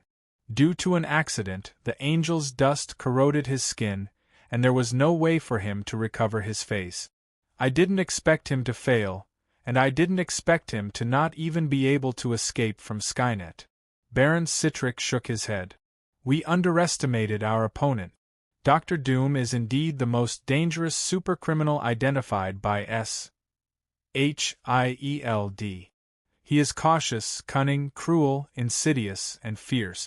When Kim was taken care of, we should have been more vigilant. Zola uploaded her consciousness to the virtual network. This was a foolproof thing, and SHIELD couldn't find him. I thought he would be a god on the Internet. Red Skull nodded in agreement with the Baron's words. He looked at the information in his hand and said solemnly, although there is a lot of information about Skynet, I always feel that SHIELD is hiding something from us. Their information about Skynet and Dr. Doom is completely inconsistent with their actions. Based on my understanding of them, when there is a scandal like this in New York, the U.S. government will pounce like a hungry wolf and tear those who try to provoke it to pieces. Baron Citric turned around and looked at Red Skull. But they didn't. Even if they let the prestige and hegemony of the U.S. suffer, they didn't react. What if they are afraid? That's impossible. The Baron shook his head and said sarcastically, even if there are so many ambitious people and forces in the world, the U.S. is always the strongest. It may suffer, but it will never be afraid. What is there in this world that is worth this giant being afraid of? Terrorist organizations? Supercriminals? Or those international challengers? Even the country across the Pacific will take at least 50 years. Only then can they challenge the U.S. Red Skull couldn't deny it. This is all on Earth. What if it's not this world? The Baron was shocked by Red Skull's words. With their power, of course, they can access the information of those alien civilizations on the Earth. They also know that the Earth is only a small civilization in the universe, but no one is mentally prepared to face an alien civilization that they know nothing about, suddenly broadening their horizons to a vast and terrifying realm. That kind of unknown would bring endless fear. For the sake of caution, suspend the operation against Dr. Doom. This was the conclusion both of them came to. Especially at such a crucial time, it was better not to provoke such an unpredictable enemy. Skynet and Chen Ong were too mysterious, and they all felt a sense of danger. They have received news that Hydra's nemesis, Captain America Steve Rogers, has been rescued from the ice by S.H.I.E.L.D. With Captain America's keen sense of smell, he will soon discover Hydra's flaws. If he were to pull out the Hydra, it would be a big problem. What about Dr. Zola? The Baron turned to look at Red Skull. The latter just shook his head coldly and said in a slightly regretful tone, "We can imitate Zola's consciousness code and copy an artificial intelligence. It should be able to meet most of the requirements. Meet most of the requirements meant that they would never be able to replace Zola, but they had to consider the price of rescuing Zola. The Baron nodded and agreed with him. Hydra's system was very strange, just like its name. 9 foot referred to the fact that there were many leaders, led by several Nazis and the most powerful ambitious people, and the other leaders assisted in leading this dark organization. It also implied that this organization had a strong vitality and had 9 lives. And snake meant that it could not see the light. Only by lurking could it survive. It was a complete collection of interests. The 9 heads killed each other, fought for power, and at the same time depended on each other. When there was no interest involved, the Baron, Red Skull, did not mind rescuing Zola, but considering the major interests involved, this loyalty was completely unreliable. Now end the information that Zola knows. Withdraw all the intelligence personnel it knows and make a new plan, Red Skull added. Then our losses will be, don't care about the losses. Red Skull said firmly, remember, concealment is the only rule of survival for Hydra. But we don't know how much Zola knows. With his intelligence, he has been exposed to our internet system.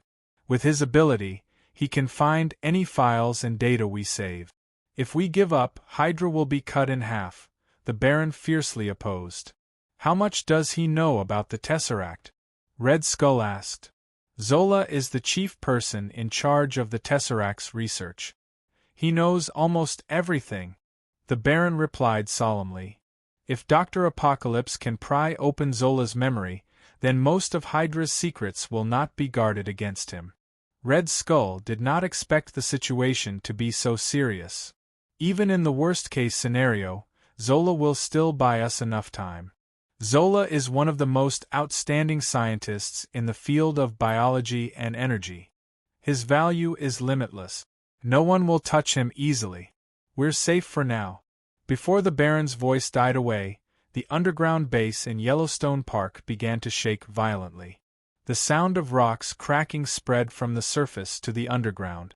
In the midst of the cracking sound, large chunks of granite fell from the rock stratum and smashed heavily on the base's dome. Thousands of tons of rock fragments deformed and twisted the high-strength structure of the alloy dome. However, the powerful kinetic energy and destructive force were withstood by this alloy and structure. As it was transmitted, it was dispersed to several hundred kilometers of rock stratum.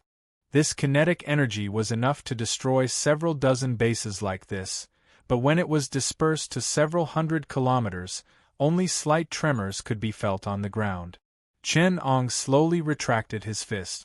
The nanomatter that made up his body just now formed billions of magnetic induction void field energy engines. Through high-strength vibranium and adamantium wire, it conducted about 10 to the 14th power of joule of energy, which is equivalent to the full release of 4 nuclear warheads with a yield of 1 million kilograms. But because of the special metal and stress structure of the Hydra base, this force was conducted to the bottom of Yellowstone Park by a special energy field, causing only a local microearthquake. However, Yellowstone Park has the most dangerous magma activity on the American continent and even in the world. Underneath it lurks the most destructive super volcano on the Earth. If the geological activity here is affected, causing a volcanic eruption, it will be enough to destroy most of the Earth's ecosystem and kill more than 45% of the surface creatures. Any enemy who attacks the Hydra base must risk perishing together with the enemy. Magma gushed out of the rock formation that Chen Ong broke, and several hot springs and sinkholes emitted black smoke. Everyone here could feel that the magma activity has changed subtly since that vibration, and it began to become more active and active. This scared the Hydra base's inspectors and the nearby National Geological Activity Monitoring Center. From the surveillance, Chen Ong can be seen wearing the familiar mask, standing alone by the hot spring in Yellowstone Park. The ultra-high-temperature water vapor evaporated from the hot spring and wrapped around him. Red Skull can be sure that the temperature at the center of the steam is definitely more than 1,200 degrees Celsius. Chin Ong looked incomparably small. Compared to the huge crack under his feet, he was as small as a speck of dust. An even smaller fist print appeared in the center of the crack, forming several radial cracks. The base was hundreds of meters deep, and it looked ridiculous. It is this small human who punched through most of the Earth's crust with his own fist. The base was alarmed at this moment, and Baron and Red Skull reacted the moment they heard the vibration. Red Skull sneered. It seems that our guests can't wait, and Zola is not as tough as we thought. Chapter 194. Hello. Is this the Washington Department of Geological Disasters? The voice on the phone was very anxious. It paused several times as if it was forcing itself to speak at the top of its voice. The operator could tell that this was the human instinct to be speechless under extreme fear. He could not help but sit up straight and quickly replied, "This is Washington, Yellowstone Park. What happened there?" The volcano here is about to erupt." There was a cry on the other side of the phone. "Excellent experience." The operator hurriedly pressed the alarm and transferred the call to the emergency line. "Yellowstone Park, please speak clearly. What characteristics have appeared in the volcano? Send us the data report. There's no time. The Geological Institute has been swallowed by the magma. It's close to us. No. God." There was a noisy voice on the phone, and very vague words could barely be heard. "There's danger volcano. Metal-masked man, the crust has penetrated. Hello? Can you hear me? Hang in there, the helicopter is on its way." The operator shouted. Only the last vague word came from the other side of the phone. "Hydra. Notify the Major Disaster Emergency Center and send them the recording. Let the nearby Park Authority helicopter go first. Notify the National Guard and contact other research institutes in Yellowstone Park. Prepare all the geological data for this year. Use the emergency line to inquire about the situation at the nearby geological observation point. Let them submit abnormal data to us. Quick." The atmosphere of the entire Department of Geological Disasters suddenly froze. Yellowstone Park was the most important unit in the American Geological Survey, and the giant underground volcano under it was one of the top 3 that the Department of Geological Disasters closely monitored. Everyone here knew that a volcanic eruption would bring such tragic consequences. Although it was far away in Washington, the researchers here did not think that they could survive such a terrible disaster. Every researcher was a warrior at this moment. "Park Authority, how's the situation?" The director connected the phone to the Park Authority. "It's not good. We can see the rising column of volcanic ash from the periphery of the park. It has a diameter of several kilometers. No fire has been found so far, but it is certain that the volcano is in an active state. Wait, there's something in the middle of the volcano. We found metal debris under the volcanic ash. It's man-made." "Park Authority. I'm the Secretary of State. Please come closer. Can you connect to the camera?" The Secretary of State in the White House understood the situation through the holographic image. The helicopter flew from the right side, avoiding the direction of the volcanic ash, and carefully approached the crater where the dark red magma was gushing out. Sure enough, some metal wreckage could be seen in the dark red magma. The pilot decided to get closer to observe the situation. When the helicopter descended to a suitable height for observation, the observer was surprised to find that in the center of the raging magma, there was a metal wreckage. A human figure was clearly visible. Chin Ong stood in the middle of the crater where lava was gushing out of. Beneath his feet was the surging lava, but he was not alone. The dark gray iron current surrounded him, opposing the lava. The gray-dark red lava and the dull gray iron current chased each other and converged into a huge Pisces pattern. The flowing iron flowed over Chin Ang's feet, making him look like a nail that was stuck in the infernal sea of fire. "Who is he?" The person from the National Park Service almost lost his grip on the joystick. Someone's at the crater. Standing in the magma. Oh my God! The crater is a fist mark. When Chun-Ong raised his head, the observer on the helicopter saw the steel mask on his face. Although Chun-Ong had already appeared once in New York, because of the official blockade, they could not recognize what the mask represented. Then they saw a scene that made their blood boil. In the middle of the volcano's lava, in the center of the fist mark, a broken door with a hydra pattern could be clearly seen. Washington, this is the National Park Service. We found a human in the crater. It seems to be a supernatural phenomenon. He is attacking the crater and asking for support here. In the area of volcanic activity, we found a sign similar to a hydra. Chun-Ong slowly raised his hand. The two were so scared that they dropped the radios in their hands on the helicopter. 5 nuclear warheads with radiation symbols floated behind Chun-Ong. Is he crazy? The Baron shouted as if he had seen a ghost. F***CK. Our base is built in the weakest part of the Earth's crust. Even we only dared to prepare a nuclear bomb in the base that could cause an earthquake in North America. He did this. Isn't he afraid that the world will be destroyed? He doesn't care. Red Skull was still able to remain calm. He doesn't care about the world more than we do. Let's surrender. We can't beat him. Let's put things back on the track we are best at. Even if Hydra is temporarily controlled by him, it doesn't matter. There are more common interests between us. The Baron acted as if he had been liberated and quickly waved the white flag. Damn it, we actually met such a lunatic. A relieved smile appeared on his face. In just a few minutes, he had experienced the craziest mental pressure in his life. He could destroy a city without batting an eyelid, but that did not mean he could face a madman who was trying to destroy the world for a small matter. Chun-Ang's behavior was like a madman who used nuclear bombs to kill cockroaches. He inherited the fine tradition of a fighting people. After using nuclear bombs to build reservoirs, nuclear bombs to control pollution, and nuclear bombs to extinguish fires, nuclear bombs could finally be used to knock on doors.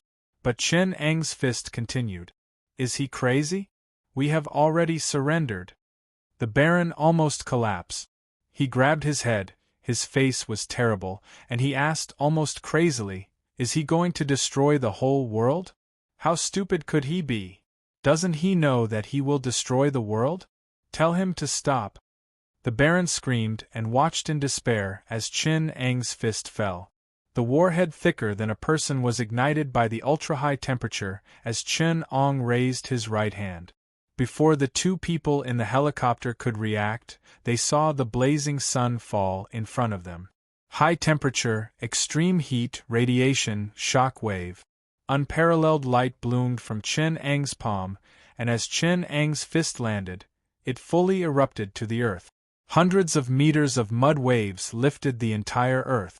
Light energy, radiation, potential energy, and high temperature all poured in one direction and burst out from Chun-Ang's fist. There was no sound, no vibration, everything was like an old-fashioned silent black and white movie, rotating and playing. The earth began to shatter from the point of contact with Chun-Ong, and then at a faster speed, the whole earth was overturned, from the surface to the depths of the crust, within a distance of 1,200 meters, cracks and vibrations spread wildly. Hydra's base was torn to pieces in the first place. A huge lava ball rose into the sky and engulfed the entire Yellowstone Park.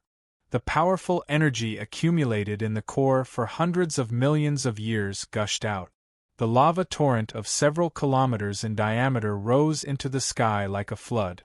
Hundreds of millions of tons of volcanic ash, with tens of millions of cubic meters of nearby land, may be washed into the stratosphere at any time. The Yellowstone volcano, which has been sleeping for millions of years, slowly woke up from its slumber. Because of Chun-Ang's precise control of energy, the helicopter survived the previous nuclear shock. They watched the volcano wake up in despair. No one knows better than them that from the Andes to the Great Lakes, from Washington to Miami, no civilization can survive such a terrible earthquake. From North America to South America, there will be a tsunami that will drown the entire continent. Before that, a powerful earthquake will first destroy all traces of the continent and bring the world back to the era millions of years ago. Volcanic ash and tsunamis can destroy most of the ecosystem. Less than half of all life on the planet may survive. All countries and societies will be destroyed, and the surviving human beings will usher in the cold winter of civilization. The pilot released the joystick in his hand and let the helicopter shake violently in the airflow. He said dryly to the radio, "Washington, the world is going to be destroyed. May God bless us." Shields Nick roared at the top of his voice, "Go stop it." For the first time, the Avengers came out in full force, but would they make it in time? The two people from the National Park Service saw the researchers from the Geological Monitoring Station waving their hands on the ground in the distance. There were also some tourists next to them. They did not die in the lava, but abandoned the radio and fled to higher ground. Most of the humans in Yellowstone Park were gathered here to witness the eruption of the world's most destructive volcano. The helicopter fell towards the crater, and the two could even hear the exclamations of the people in the distance. They saw Chen Ong raise his fist again, as if he was going to attack the crater. Insignificant humans and a volcano that was countless times stronger than them were originally an absurd scene. For some reason, the two of them seemed to see a towering giant with one hand pressed on the ground and the other raised high, ready to attack. In a place where the two of them could not see, space, the most basic existence in the void, was twisted into a strand. Space was like a tensile force, with Chen Eng's fist as the core, causing space to bend, deform, and accumulate a vast amount of power. Chen Eng's fist was not locked onto the underground rock formations and materials, but the most basic form of existence, space. If expressed mathematically, the curvature in front of Chen Eng's fist increased infinitely, and the curvature in the back correspondingly decreased infinitely. Gravitational waves curled the space in front of his fist. This was originally a technology used for faster-than-light spaceship. Chen Ong used his own strength to miniaturize and apply it to his fist. His action of raising his fist was like raising his hand. It had nothing to do with the 1,200 kinds of Chinese and foreign boxing techniques that he was proficient in. It was not based on any boxing theory, nor did it conform to any mechanical formula. It was neither efficient nor beautiful. It was like a randomly waving tortoise's fist. It was plain and crude. Even a person who had practiced boxing for 3 months would not be able to make such an ugly punch. However, this was because this fist had already surpassed any fist theory. It was not a fist to begin with, but a curvature engine installed in the hands of humans. By warping the universe, it made use of the loopholes in the laws of physics to break the limit of the speed of light. Chen Ong slowly closed his eyes, and he easily captured Red Skull's consciousness using his psionic ability. He asked him, "Have you ever seen a fist that surpasses the speed of light?" Chapter 195. Heaven and earth were like a curtain as the scene shook violently. With Chen Eng's fist as the center, dense ripples appeared in the space, slowly expanding circle by circle. There seemed to be a sizzling sound as the curtain was torn open. Then, up, down, left, right, front and back, the arrangement of space, time, and matter were all shattered. It was like a delicate vase, smashed, and then pieced it back together. The gravity became violent and crazy, and in some places, the matter was torn apart. The existing space was extending infinitely, causing the matter in the space to be instantly torn into a sparse ionic state. When the conductive force of space entered the earth, the curvature acceleration on Chen Eng's fist was completely borne by the matter on the ground. The curvature on the ground instantly shrunk to a relative extreme, while the curvature under the ground correspondingly shrunk to infinity. The surface area of Yellowstone volcano reached 7,988 square kilometers, and its underground volume was several times this figure.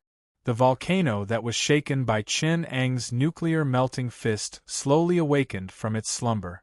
This period of time was supposed to last for a few months.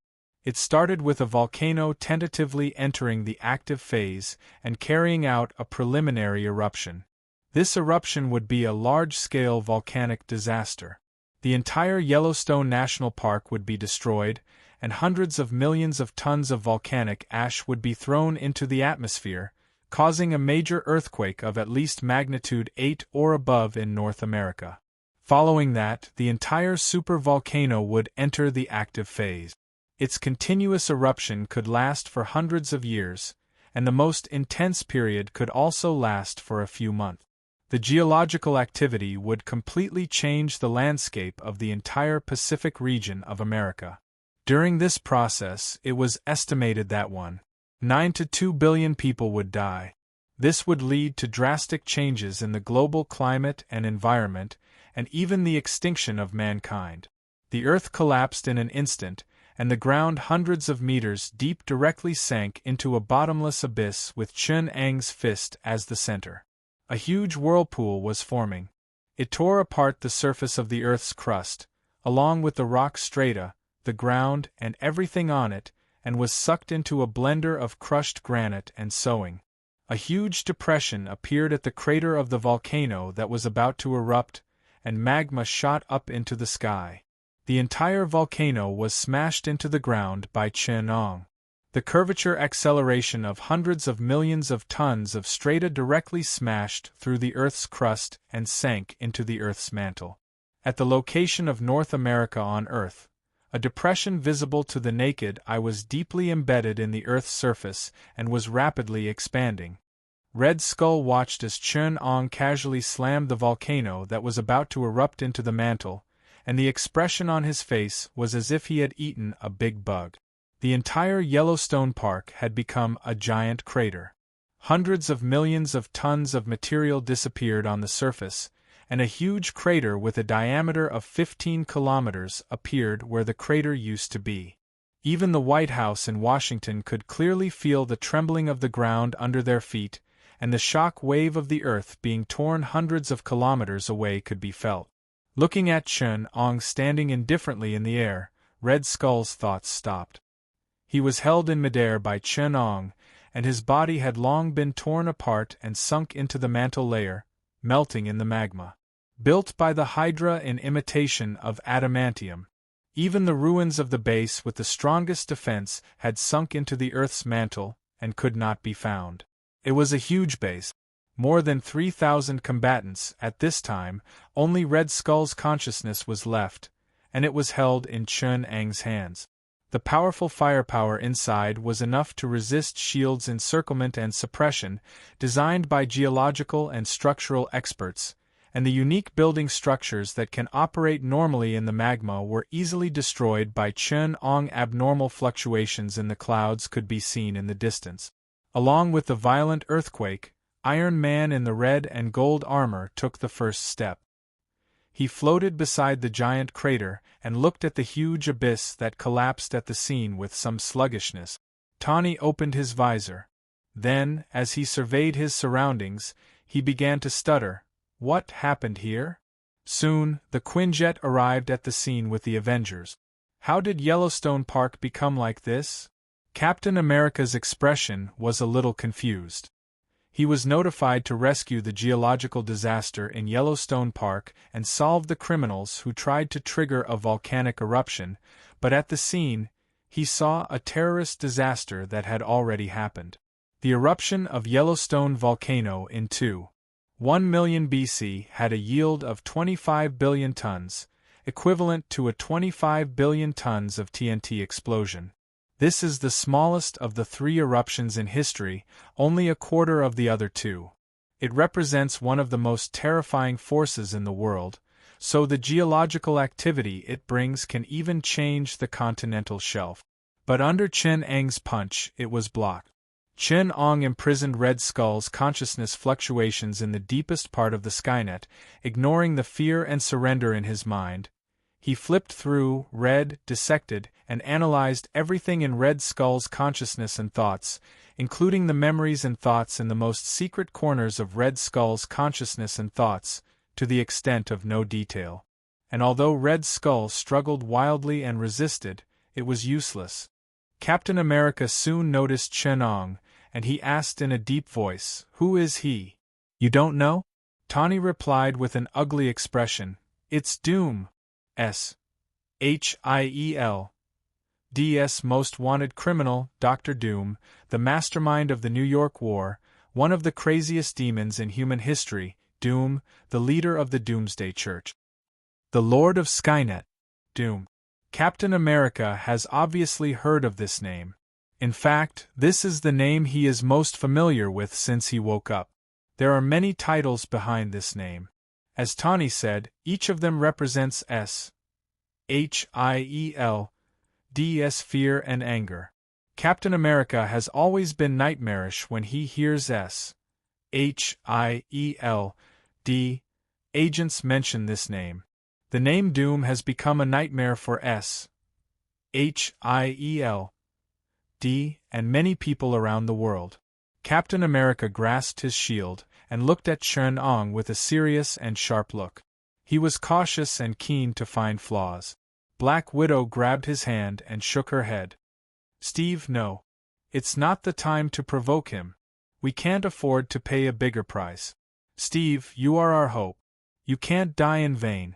We will have a more thorough and detailed plan. Don't be impulsive." Black Widow looked into his eyes and sincerely advised, "You are a warrior, not an impulsive vigilante. Let him go," Tawny said indifferently. "Let him see how terrifying Dumb is so that his brain, which has been frozen for half a century, can clear up. Skynet's military strength is 3 times that of the Earth as a whole, its industrial manufacturing capacity is 195 times that of the Earth's industrial potential, and its conventional technology is at least 200 years ahead of us. The whole United States is gray by it." Chapter 196. Steve placed the shield on his left arm and looked straight into Chen-Ang's eyes without the slightest bit of fear. The two of them were separated by the ruins that Chen-Ong had created, about 800 meters away. Looking down from the edge of the abyss, they could still hear the volcanic activity and rumbling sound. There was active magma at the bottom. Someone once told me that because the strong are born with power, they have lost their awe of power. Only the weak understand the value of power, understand love and compassion. Steve stood across from Chen-Ong and gripped the shield in his hand as he spoke to Chen-Ong. "That is exactly what you are. Your external strength cannot hide your lack of personality. The true strength of the strong lies in the heart." A smile appeared under the mask on Chen-Ang's face and he replied with some emotion, "Don't make a fuss. You know nothing about power." His tone was as if he was answering the silly words of a naive child. "Captain, don't go." Black Widow tried to stop Steve, but he gently pulled her away. "I am Captain America. A hero can die, but I cannot remain indifferent to crime." Steve clasped the shield and faced Chen-Ong, who was floating hundreds of meters away. "But it is not worth it." Iron Man came around from the side and stood in front of him. "I think it is a wise choice to act within your means." Steve shook his head. "Then it will not be me." The shield made of vibranium and adamantium flew out from Captain America's hand and flew in an arc toward Chen-Ang's chest. Although it was not fast, its trajectory was extremely difficult to judge. Before the shield could fly more than 200 meters, it was caught by a claw burning with green flames. A monster wrapped in hellfire leaped up from the abyss and grabbed the shield in midair. Its hooves landed heavily on the edge of the cliff. The monster, which was tens of meters tall, fell to the ground. It did not even cause the Avengers to feel the slightest shock. It had long curved horns like a razor.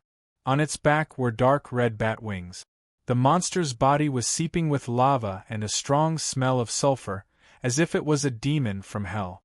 Holding Captain America's shield in his right hand, Balrog roared at the sky, revealing his ferocious teeth.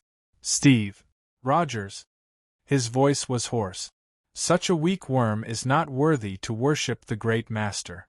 Your opponent is me." He swung the round shield in his right hand at Steve. Captain America had to roll to avoid its attack. The ground under his feet was hit so hard that a large piece of it collapsed, and the shield hit the back of his head with green sparks. Rogers, as if he had eyes under his feet, nimbly avoided the collapsed ground and rushed to the position of the Avengers. At the same time, he caught his shield. There was nothing strange about the shield's appearance. But in reality, the Inferno Demon's body was scorching hot from the Inferno Demon's poisonous flames. Even if one was very close to the Inferno Demon, one wouldn't feel the slightest bit of heat. But within the green flames, the high temperature existed in the form of magic. It was like a curse, an inextinguishable Inferno Demon that burned one's soul. Captain America takes the shield. As soon as he sensed that something was wrong, he immediately let go and retreated. The Superman serum gave him a body several times that of a human, but it couldn't resist the burning of the poisonous flames from the otherworld demon. The green inferno spread from his forearm to his chest, and the flesh and blood could be seen quickly fading from the burned area, revealing a hideous and dissimulated wound. The sharp pain burning from the depths of his soul made Captain America's forward step soft. His body was shaky, and the pain could make a mortal fly away every second. Even Steve couldn't help but cry out in pain. "Ah! Captain!" The other Avengers were shocked, and Hawkeye shot an arrow at Balrog's right eye. It didn't dodge, and the arrow burned out in the flames around its body. The flame whip around its waist rolled towards Captain America, and the thorny whip had a ferocious barb. Roar! A loud roar sounded behind Balrog. Hulk grabbed Balrog's right hand and stood in front of Steve. Iron Man gave him a hard blow in the back of his head. Balrog struggled violently, and countless hideous and twisted heads appeared on the flames on its body surface, tearing at Hulk's body. The vicious flames penetrated Hulk's skin and devoured Hulk's flesh and blood wantonly. The severe pain made Hulk's mind even crazier, and his muscles wriggled and expanded several times. From Chen Eng's perspective, the power of the anger meme was like a substance, burning in Hulk's body. The angrier he was, the stronger Hulk's power became. Hulk grabbed Balrog's right shoulder with one hand and his wrist with the other, lifting Balrog, who was twice the size of Hulk's body, from the ground and tearing Balrog's body with tens of thousands of tons of power. Hulk lifted Balrog by the waist and slammed it to the ground. Every swollen muscle, toughness and elasticity are more than 10,000 times better than the best fibers known to mankind. The fire of anger burning from his chest brought Hulk endless power, making his muscles tighten and contract exaggeratedly, bringing him hundreds of millions of tons of strangulation power to Balrog's two arms that were strangling Balrog, and he abruptly tore Balrog's head off. Flames rose from Balrog's body and burned into a blazing, dazzling white ball. Balrog's head turned into fine sand and slowly fell from Hulk's hand. Steve gritted his teeth and endured the extreme pain from his right arm. Chen Ong slowly walked out of the flames. Hulk faced him, and there was not a single part of his powerful muscles that was not taut. His beast-like intuition kept him on extreme vigilance. "Hulk, Hulk!" Chen Ong looked at the pile of ashes burned by Balrog, his emotions calm. "I didn't expect that New York's underground emperor, Black Overlord Kingpin, would die in your hands in such a form. What a waste. If it was against any of you, it wouldn't have failed. Unfortunately, it met Hulk." Black Widow stared at Chen Eng's mask and was shocked when she heard Kingpin's name. However, after listening to Chen Eng's words, she smiled sarcastically. "He was already dead when he fell into your hands. Are you ready to face me?" Chen Ong asked rhetorically. "Nick shouldn't allow you to be so impulsive. To be honest, you don't even deserve me to take you seriously now. You have potential, why don't you wait for yourself to grow?" "Because heroes never retreat." Iron Man stood behind Hulk and gestured with his hands. An ancient person from the last century believed so. Although I don't like him, this is our own business. You are the enemy, and I will never abandon my comrades in the face of the enemy. Besides, I know what responsibility is. My knowledge tells me that everything can be calculated. As long as there is enough data, everything is under control.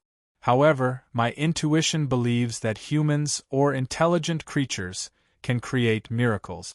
Chenong smiled. Now it seems that you need a miracle. He took a step forward and the earth trembled under his feet. To be continued. Chapter 197. A suffocating pressure rushed towards the Avengers. It was not because of any changes in the material world, nor was it because of the spiritual domain, momentum, courage, or spiritual pressure. Chen-Ong just walked towards them normally, but it was enough to make the Avengers collapse. Hey, in the process of evolution, the ability to perceive danger is one of the most important survival needs. Most animals, plants, and even microorganisms have this magical ability to predict danger and be vigilant against natural enemies. On the eve of an earthquake, all kinds of animals will feel anxious and even riot. Humans are the most spiritual and intelligent creatures on Earth, so this ability should be the strongest. However, humans are too powerful, and there are no creatures on Earth that can threaten the safety of humans, so this ability to predict danger has deteriorated. However, the strong are an exception. The biological instinct of the Avengers has been perfectly developed by them as the basic quality of a strong person, but now they have to succumb to this survival instinct.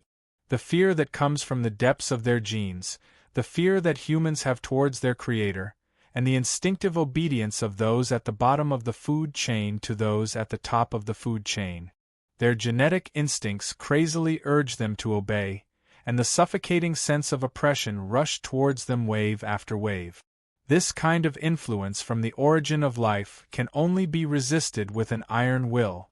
The conflict between the subconscious and the will made the Avengers stagger and almost collapse. As a beast without consciousness, Hulk is the most affected. He has awakened from his madness and stepped back with his biological instincts, feeling extreme fear towards Chen-Ong. The other Avengers watched as Chen-Ong approached step by step, and their hearts were already filled with despair. People who can't overcome their instincts are just a kind of creature. They have sexual impulses and will go into heat. Chen-Ong looked at Iron Man and smiled meaningfully. They fear their creator. They obey the instincts of their genes and the influence of the body's chemical secretion. Animal nature is greater than human nature, and instinct is greater than will. Such a person is not worthy to be my enemy. In the time it took to say those words, Chen-Ong had already walked in front of the Avengers, but these heroes could not even move a finger. He faced the Iron Man, Tawny Stark, and with a hook of his finger, he controlled the hormone secretion in his brain. Animals who can't tell the difference between love and sex, and whose lower body is controlled by dopamine and testosterone, don't deserve to be my enemy. Tawny was shocked to realize that he was rising. The more he looked at Hulk, the more he liked him. He even felt a little obsessed. He was like a peerless beauty. His lower body was already rising uncontrollably. He bit his lower lip hard. He held onto the last shred of clarity and willpower in his heart. Chen-Ong had already arrived in front of Hawkeye and Black Widow. He didn't do anything, but their genetic instincts made them completely paralyzed. Those who fear the Creator and are controlled by the instinct of fear are not worthy to be my enemy. After saying that, without even looking at them, he turned and walked towards the most powerful Hulk. Standing in front of the giant, Chen-Ong looked very small. But in the hearts of the Avengers, he was 10,000 times more terrible than the ferocious giant. His shadow was as tall as the abyss. Chen-Ong shook his head slightly. Those who are controlled by the beast have no reason and thoughts, do not pursue wisdom and the unknown, don't deserve to be my enemy. It was easy for Chun-Ong to control Hulk's consciousness. Let him follow behind him like a minion. Finally, he came to Captain America, who was troubled by both hellfire and genetic pressure. No matter how absurd the thought is, in ignorance, in depravity, in chunibu, in naivety. Both are better than being controlled by instinct, because the latter comes from your body, while the former comes from your will. The body can be easily analyzed, understood, grasped, and controlled by science and knowledge, but the will cannot. Chun-Ong calmly looked down at the Avengers and said coldly, "If you can't come up with the strongest will, if you can't let the future go beyond my complete control, then your future will be dark." The timeline passed through Chun-Ang's palm. It could be seen that the original infinite future was woven into a bundle in Chun-Ang's hands. The past was determined, the present was being determined, and the future should be infinite, but the infinite future was getting clearer and clearer. At the end of the universe, Skynet collected the data of the entire universe. More and more futures were locked. The movement of the planets, the state of the galaxy, the life and death of the galaxy, and the blooming of a flower on the earth, were all in his control. The infinite fate of the universe was determined. Then there were intelligent creatures, weak-willed intelligent creatures, and their consciousness information was first incorporated into the computing system. A galaxy fell. Only some of the most powerful creatures and existences were still surrounded by fog. Thanos, Swallower, Goddess of Death, Surpasser, and the Earth. The fog of the future on the Avengers was getting thinner and thinner. The fog that was originally comparable to that of Thanos was now so sparse that it could not cover the threads of their fate. The future that Chun-Ong weaved was getting longer and more perfect. The fate of Iron Man, Hulk, Captain America, and more superheroes appeared in the future. The complex behavior and thinking structure, the trajectory and equation of the fate line. If Chun-Ong was allowed to complete the set of fate, then superheroes would never have a chance with miracles. Their potential would be fixed, and their behavior would become a pattern. They would be the characters written by Chun-Ong, and they would never be able to escape from his palm. No! Captain America was the first to struggle up from the ground. He resisted the pressure of genetic instinct and hellfire, and stood on the ground. He glared at Chun-Ong. "Darkness, get out of my way!" A hoarse roar came from his throat. Blood could be seen dripping from the corner of his mouth, where his vocal cords had been torn. Chun-Ong felt the resistance of fate, and the future became chaotic. The fog on the Avengers grew explosively, and infinite possibilities gathered on them. Looking at these people struggling to break away from the control of genetic instinct, Chun-Ong nodded and smiled. A fixed future will never reach my goal. Only by pursuing infinite possibilities can I achieve miracles. I hope you can bring me a surprise. Roar. Hulk stood up. Chun-Ong knew that there was no limit to Hulk's power, but he did not expect that Hulk, who had broken free from his shadow, would appear in such a posture. Extreme anger made him infinitely stronger in wisdom and knowledge. Maybe it was because he knew that he could not defeat Chun-Ong with pure strength. Hulk's anger meme gave him stronger combat wisdom and evolutionary instinct. Hulk's body did not grow bigger, but his energy was already as vast as an abyss. Originally, Hulk could move mountains and seas with his kinetic potential energy. He used the method of increasing his mass and speed at the same time to exert his own strength, transforming his weight and punching speed into the power to look down on the world. But for Chun-Ong, this level of power was just a joke. There was no speed that could exceed the speed of light. The kinetic potential energy brought by Hulk's mass and speed was vulnerable in the face of the infinite energy that surpassed the speed of light. Mass is the space-time force of an object, which is closely related to speed. The greater the speed, the greater the mass. And mass is the same concept as energy in physics. The essence of power is energy and speed. Going deeper, it is speed. Gravitational potential energy is already a quite efficient power. It can transform energy and speed more perfectly, but it is far from enough. It is far from enough in front of Chen-Ong. Hulk has lost contact with the earth under his feet. He is in an anti-gravity state, and his strength can only be held in his body by human means. If he fights against Chen-Ong without the support of a reaction force, it will be like fighting against the earth. He will only move in the opposite direction of the force at an extremely high speed and shoot out of the atmosphere. Chen-Ong looked at Hulk expectantly. Every change of Hulk, matter, energy, spirit, memes, genes, and all kinds of parameter data were under his control. This best experimental sample made Chen-Ong set up nearly 10,000 research groups in Skynet in an instant. The research content all came from this extremely crazy Hulk in front of him. The next moment, Hulk used a biological structure that even Chen-Ong did not have to create, an organ that can completely transform energy into gravitational force, which is kinetic potential energy. As expected, the end of all power is gravitational force. It doesn't act on matter, but on time. The essence is energy and speed. It was proposed by Einstein's equations as early as the last world. Chen-Ong ignored the powerful force that can smash half of the Earth. In his calculations, this kinetic potential energy is enough to penetrate the Earth's core and cause half of the planet to collapse. Its power is not much weaker than the Moon hitting the Earth at the second cosmic speed. It can destroy the experimental civilization that Chen-Ong worked so hard to create on this planet. This is not a battlefield.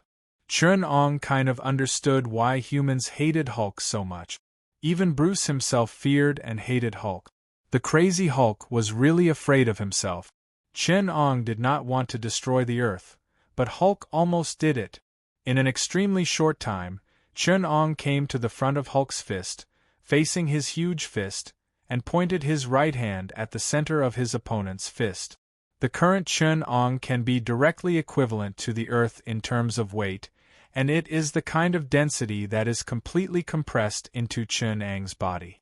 Chen-Ong, who has seized control of the surrounding gravitational force through energy homogenization, can borrow the mass of the planet, but a loser like Hulk can't.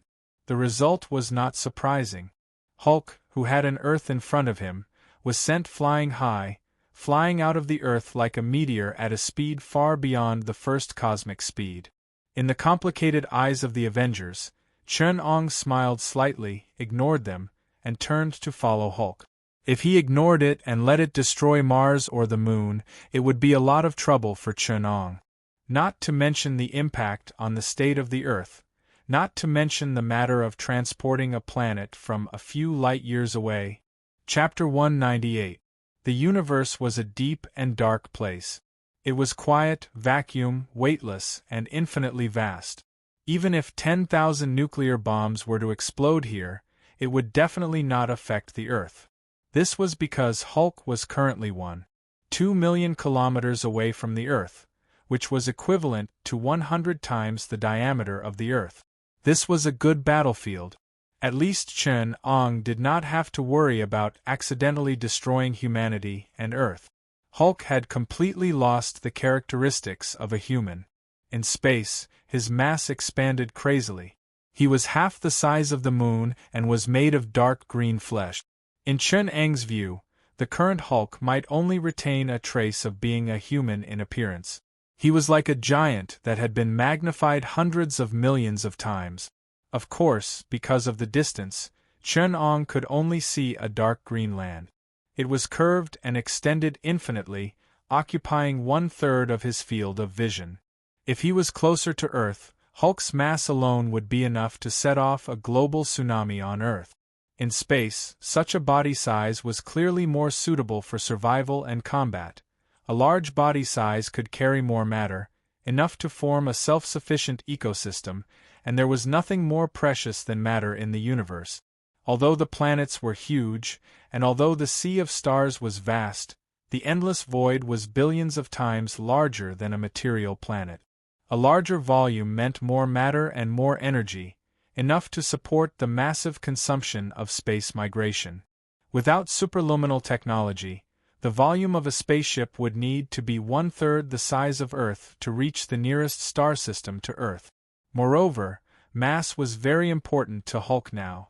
Chen-Ang's control of space was unparalleled. He was a master of controlling gravity and chasing spacetime. He could move faster than light in the universe with the contradiction of curvature, but Hulk could not do it.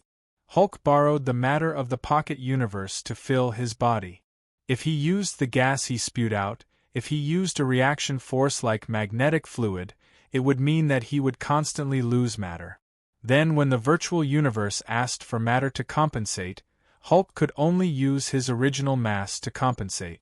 Hulk could only compensate with his original mass, which meant that he would disappear from this universe. Therefore, Hulk could only rely on his huge mass.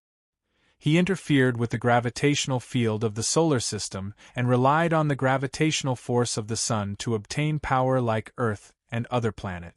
He also had to be wary of Chen-Ong interfering with his gravitational field. The void around Chen-Ong was distorted, and the starry sky was upside down around him. The starlight from the North Star was in front of him at an angle of 15 degrees, while the sun was behind him. The light moved along the shortest path. However, space itself was distorted. The light passing in front of Chen-Ong was 0.0003 seconds faster than behind him. This meant that the space behind Chen-Ong was 100,000 kilometers longer than the space in front of him. When Chen-Ong moved, Hulk couldn't even think about capturing his light signals, because Chen-Ang's speed far exceeded the speed of light signals. Even the sun's radiation couldn't catch up, so there was no such thing as a reflection signal. Hulk could only rely on the slow 0.0003 seconds of light passing through Chen-Ang's back to determine his trajectory. The black dot that appeared in his field of vision flashed for only 0.3 milliseconds. Hulk was so depressed that he almost went crazy. He lost his speed in the universe. It was equivalent to losing everything. Hulk's fastest attack was only at the speed of photons. Chen-Ong could easily throw such an attack behind him, and Hulk could see it. There were only light signals in the universe. His line of sight wasn't even as fast as Chen-Ang's speed. He couldn't hit, couldn't catch up, couldn't see, couldn't touch. Too weak. Too weak. Chen-Ong sighed. His voice was a combination of gravitational waves and light radiation, so it could be transmitted in the universe. In the universe, if your speed is a bit faster, you will be strong without limit. On Earth, I also have to worry about the energy brought by superluminal speed, which will destroy the planet.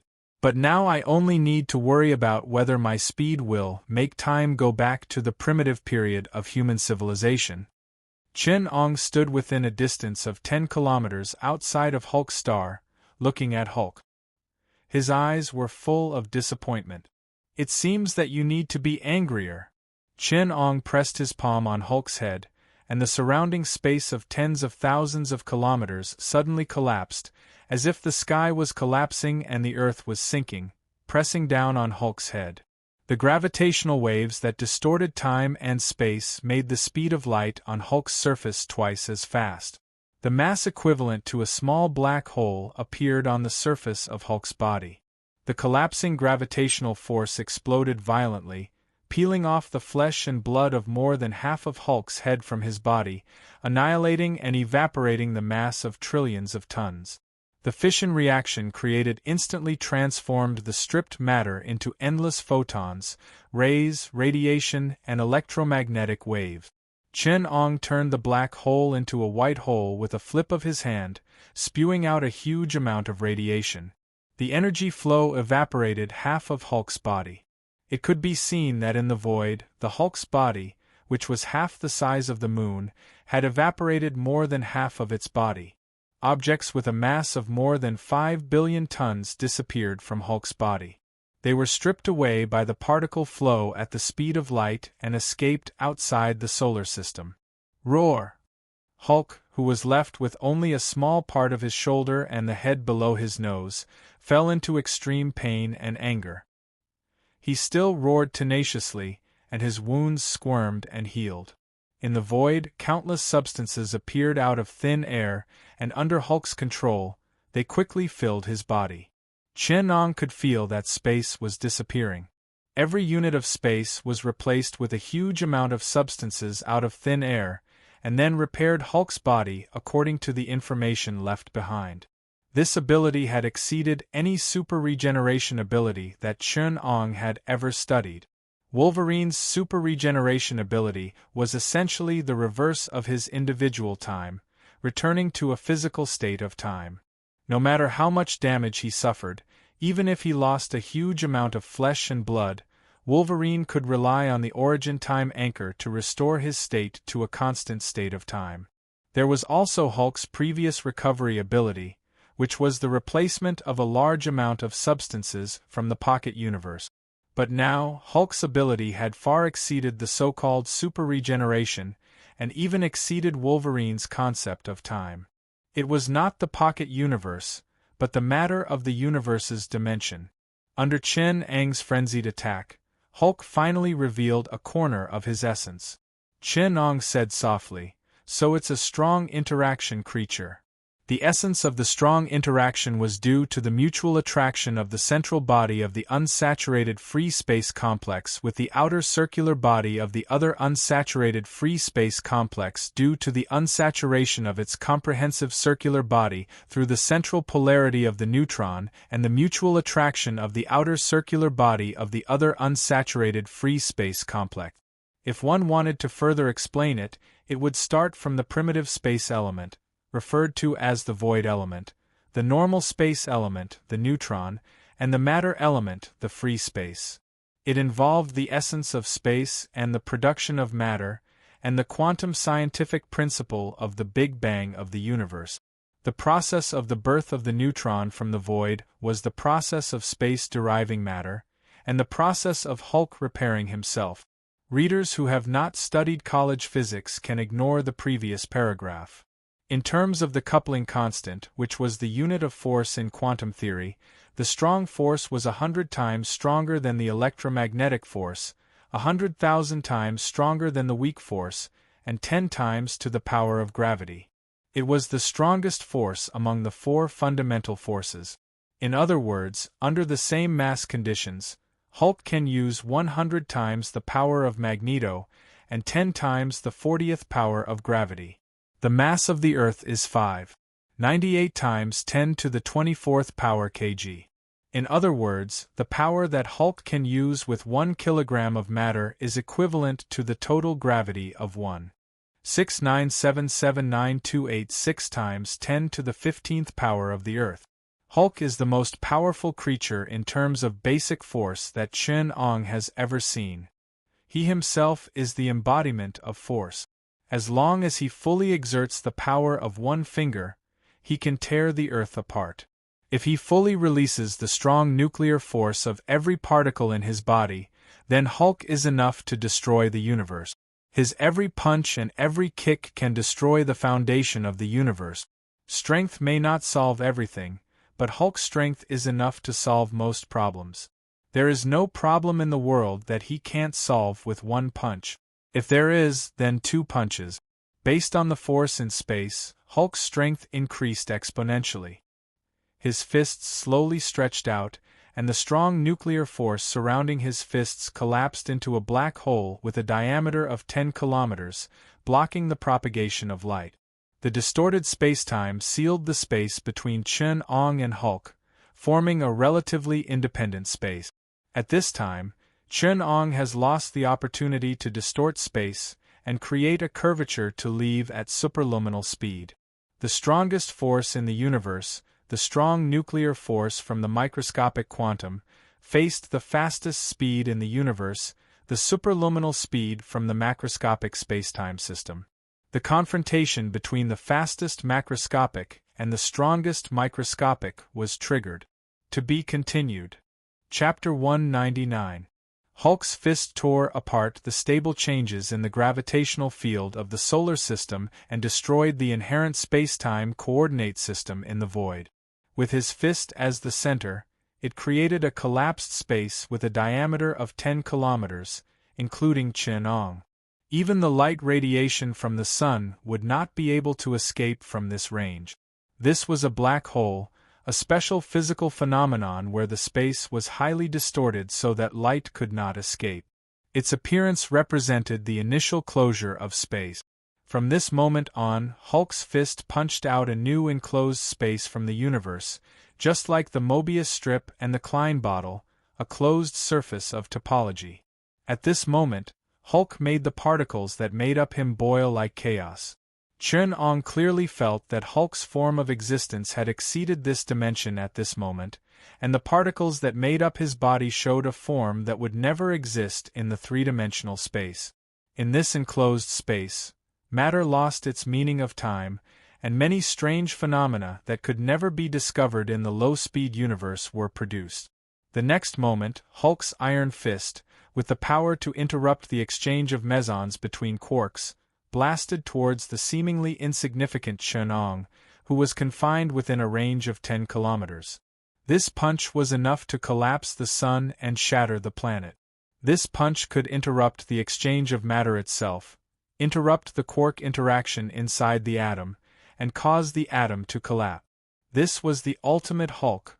This was an invincible power.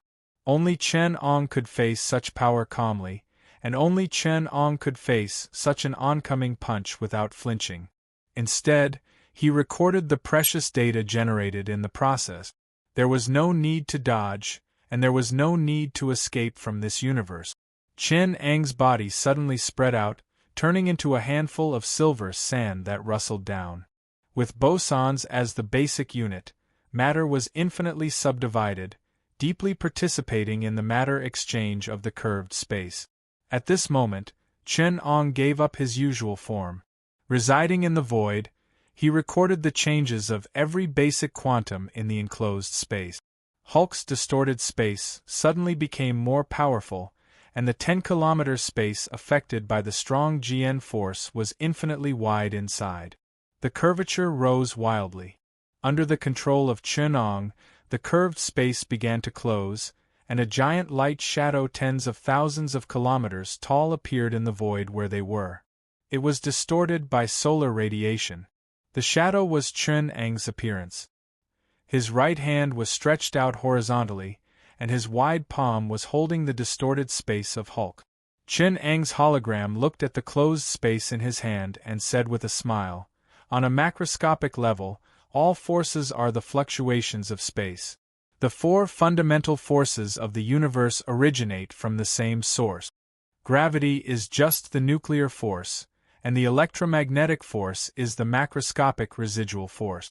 In essence, it's the influence of mass, energy, and speed on space. Hulk, I don't care what you do. If I can't unify the four fundamental forces, then I can only control them." The bosons in the enclosed space no longer supported the interaction force of the hadrons. Chen-ong used a more subtle operation than Hulk to eliminate the repulsive nuclear force and electromagnetic force between the atoms. The short-range atomic force that supported the structure of matter disappeared and was transformed into a long-range gravitational force that acted outside the atoms. The strong nuclear force controlled by Hulk had been completely transformed into gravity. Together with the electromagnetic force and the weak nuclear force, the short-range force barrier was eliminated and unified. A gravitational force of infinite amplitude. This was the preliminary effect of forming a black hole. In the Shield Space Observatory on Earth, the Avengers saw this scene through the projection of an astronomical telescope. Outer space, outside the orbit of the Earth-Moon. Chen-ang's shadow clearly appeared in the middle of the solar radiation, holding an unobservable dark field of vision in the palm of his hand. The huge shadow in outer space, with a flip of his palm, the matter radiation circle formed around the black hole in the palm suddenly collapsed. In the infinitely rising gravitational effect, the matter in the enclosed space had collapsed into the most basic particles. The huge density overlapped the atomic nuclei of these matter. All the matter that existed in it, its basic information, including its volume, shape, and elements, lost its basic meaning. including the basic concept that constituted Hulk's existence, the information and memes that constituted the meaning of his existence, collapsed and disappeared. Mass, angular momentum, and electric charge, after the formation of a black hole, only these three conserved quantities that could not be turned into electromagnetic radiation remained. All other information was lost. The black hole had almost no complex properties of the matter that formed it, and it had no memory of the shape or composition of the predecessor matter. Reducing complexity to simplicity was perhaps the most basic characteristic of a black hole. In this complex universe, a black hole is such a very simple celestial body. With the technology of the Earth, it is still impossible to observe all this, but with just a little bit of information, the Avengers have inferred the basic process of the matter. Everyone's expression was solemn. Iron Man just clenched his fists, and the armor wrapped around his fists creaked. Natalie even covered her mouth and cried out loud. Bruce.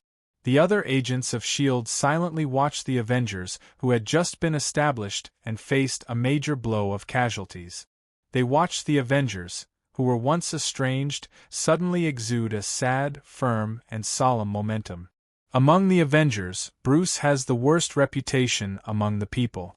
The murders caused by Hulk made ordinary people hate this executioner, but he is the most popular good man among the Avengers. He has a gentle personality and a keen mind. He always acts as the lubricant between Iron Man and Captain America when they are at each other's throat. Hulk has the most powerful combat power among the Avengers, and no one thought that he would be the first Avenger to die. Even General Ross, who is extremely hostile to Hulk, doesn't know how to face all this. On the one hand, he has always thought that Hulk is the biggest threat to the Earth, but now it turns out that Hulk is not the most dangerous existence on the Earth. He doesn't know whether to show joy or grief, but he just looks at the deep darkness on the screen. Outside the orbit of the Earth-Moon, Chen-Ang's 5 fingers slowly closed, and the short-formed miniature black hole quickly died. The ultra-high-temperature boiling matter ejected from the point mass. The matter in the form of point mass quickly recovered the electromagnetic force and the strong and weak nuclear force. The repulsive force between the atomic nuclei caused the matter to expand rapidly from the point mass. Roar! Chen-Ong heard a roar from the universe in a trance. The basic matter that was re-ejected by the black hole was infected by an extremely complex meme in an instant, and the deleted information was restored by the universe. Hulk stretched out his left hand from the boiling matter, and the particles reconstituted his body. The anger was still there. So that's how it is. Chen-Ong nodded in surprise. As long as the anger is not extinguished, Hulk will not be extinguished? In the mass of matter that is a quarter of the size of the moon, Hulk has recovered most of his body. A 5-meter-tall giant broke free from the nuclear matter that has not yet been extinguished. Evil creature! Chen-Ong flipped his hand and pressed down. The super-high-temperature substance ejected from the black hole cooled down into a half-melted star core, firmly binding Hulk in the center. It was a continuous stretch of 5 giant mountain peaks, each of which was several times taller than Mount Everest. The 5 mountain peaks clustered together to form a continuous mountain range, suspended in outer space. The particles that make up Hulk are bound by gravity in the center. Chen-Ong released the strong nuclear force inside the atomic nuclei of these matter, so that the weak nuclear force of the matter and the electromagnetic force form a combined force to support the basic form of matter. It can be seen that the atomic nuclei of these matter are tightly packed together, and the density has reached 1/10 of a neutron star. Hulk's elementary particles were broken up into hadrons by Chen-Ong and mixed into the atomic nuclei of the matter that made up the star's nucleus, causing a few extra neutrons and protons with special information to appear in the atomic nuclei. The strong nuclear force steadily captured these hadrons and bound them in their orbit. The further away from the hadrons in the nucleus, the greater the strong nuclear force binding on Hulk. In the case of the body being broken up, Facing a star with a mass hundreds of millions of times larger than itself, Hulk's hadronic matter will never be able to get rid of the binding of the nucleus. Chen was still not satisfied. He engraved the 6 words, Hum Mani Padme Hum, with divinity on the top of the 5 mountains, monitoring Hulk's mimetic information, making it difficult for his anger to burn, and he was calm as if he was in a paradise. It was night time in the western hemisphere of the Earth, and there was a sudden exclamation from the SHIELD headquarters. Go and report to the director. An asteroid the size of a quarter of the moon is being captured by the Earth's gravity. If humans in the Americas and Europe looked up, they would see an unforgettable scene. A planet slightly smaller than the moon slowly emerged in the sky. It developed into a rare irregular shape, like a giant palm with 5 fingers open. On the tip of the highest middle finger, 6 Chinese characters could be clearly seen with a high-definition astronomical telescope. Chapter 200. Hulk is our last line of defense. Judging from the current situation, it is the only combat power we have that can threaten that person. Nick answered affirmatively when questioned by the World Security Council. A military expert next to him rushed to question, but in front of our Creator, it seems to have no power to fight back. Nick looked at him coldly. SHIELD series of failures since the arrival of the Creator seem to have made some people restless. SHIELD was not without competitors. Some people wanted SHIELD to make a fool of itself and replace it. For such people, Nick's usual approach was, listen. The one-eyed man grabbed his collar and lifted the 1.8-meter-tall white man up. His voice was thick with blood. I know what you want to do. If it was a normal time, I can play these political games with you and let you die because of your own stupidity and ignorance. Parliament, democracy, balance, it's not that we don't know how to play. SHIELD history is longer than the evolutionary history of you becoming a human. We will be checked and balanced because we are willing to do so.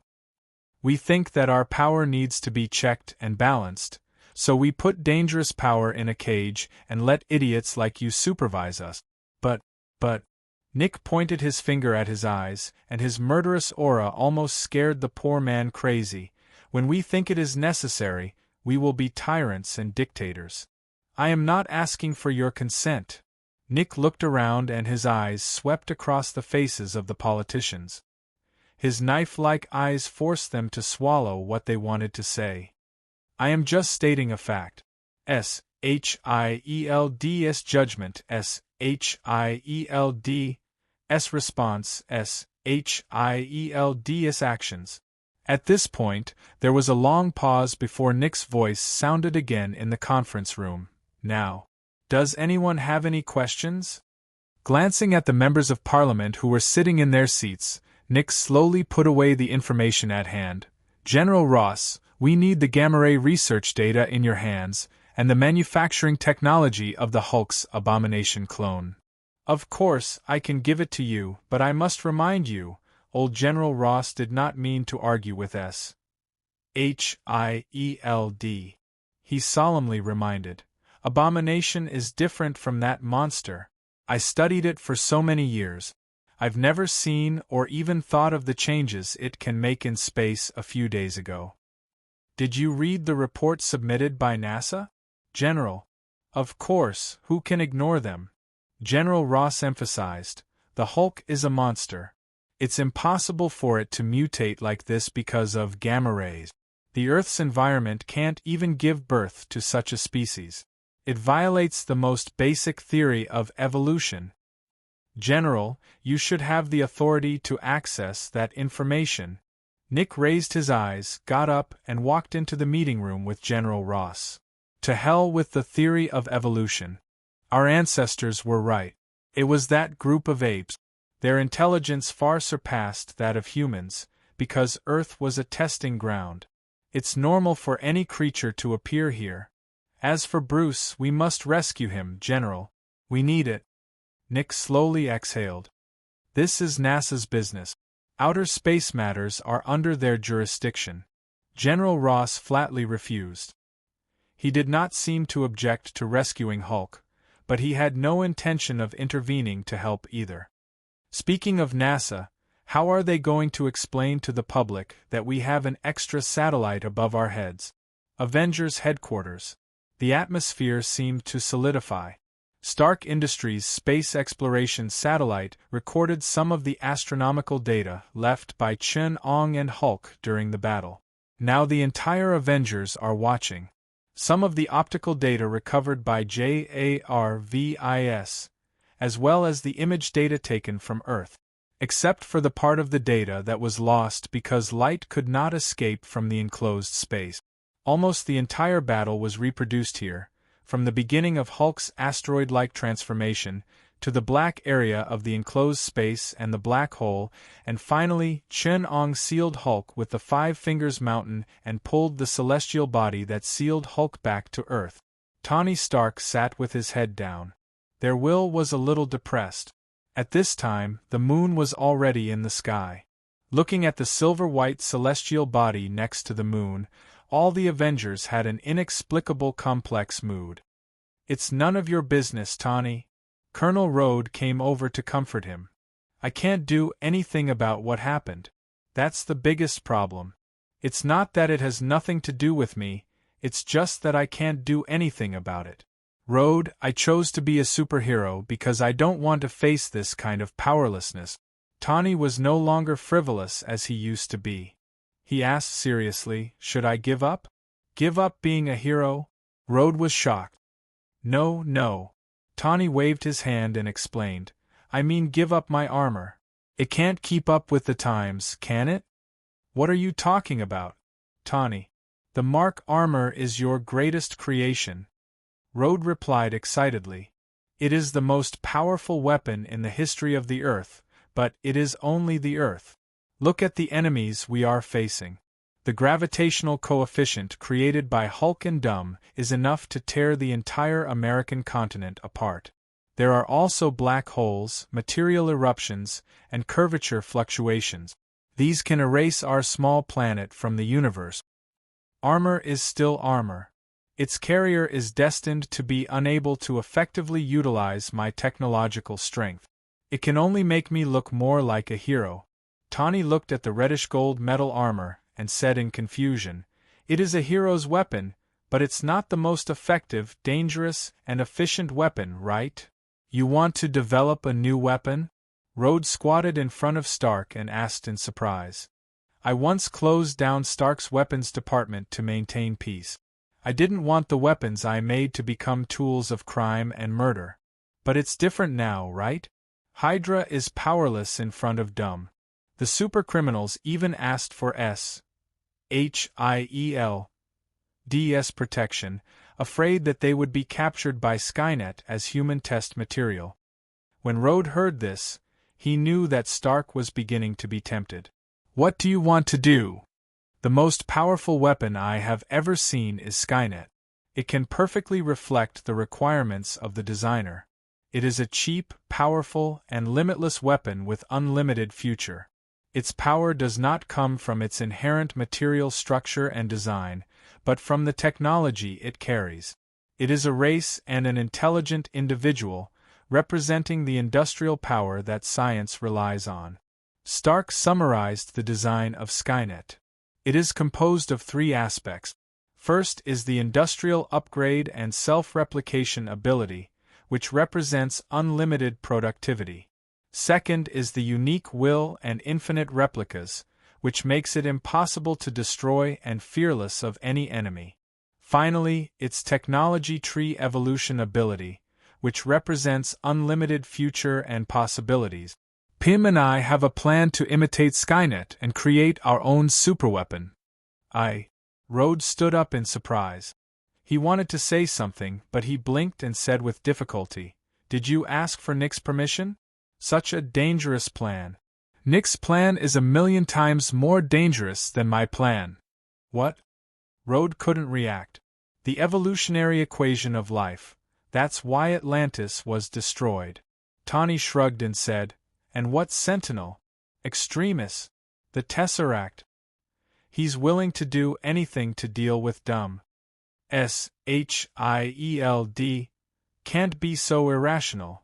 Rode shook his head. What they do is no safer than that madman dumb. So I suspect that there is something we don't know. Shield. D's cautious attitude towards dumb is a bit strange. Although dumb is indeed powerful, Shield. D seems to be ready for the destruction of the world before he showed any more aggression. What do they know? Tawny touched his chin. I tried to check the files, it's very confidential.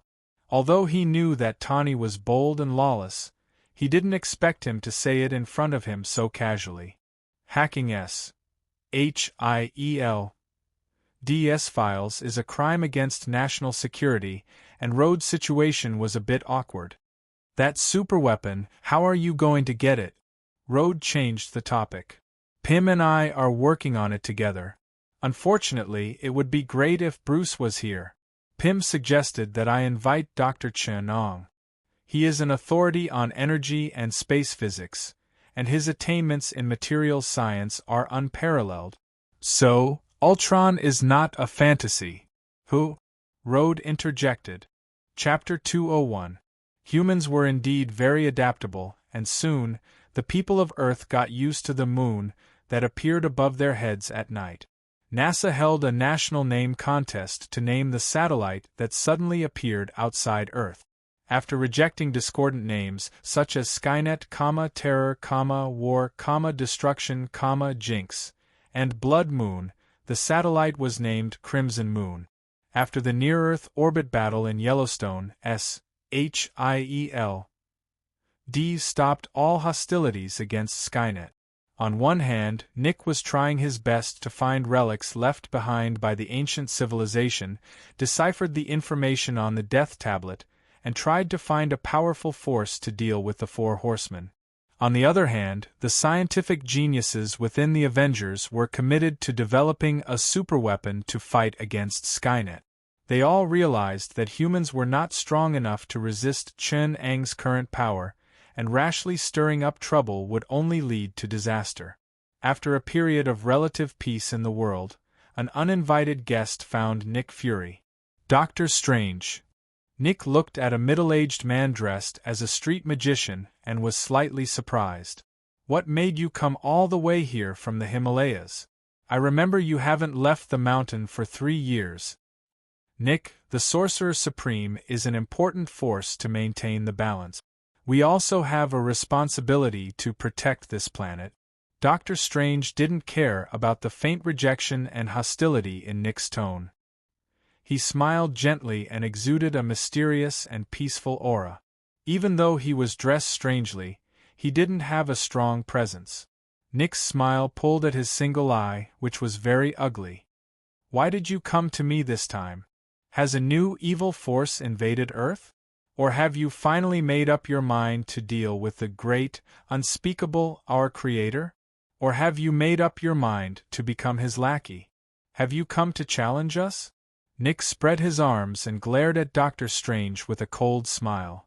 Although the Sorcerer Supreme used to be the emissary of the apocalypse, our personalities are independent.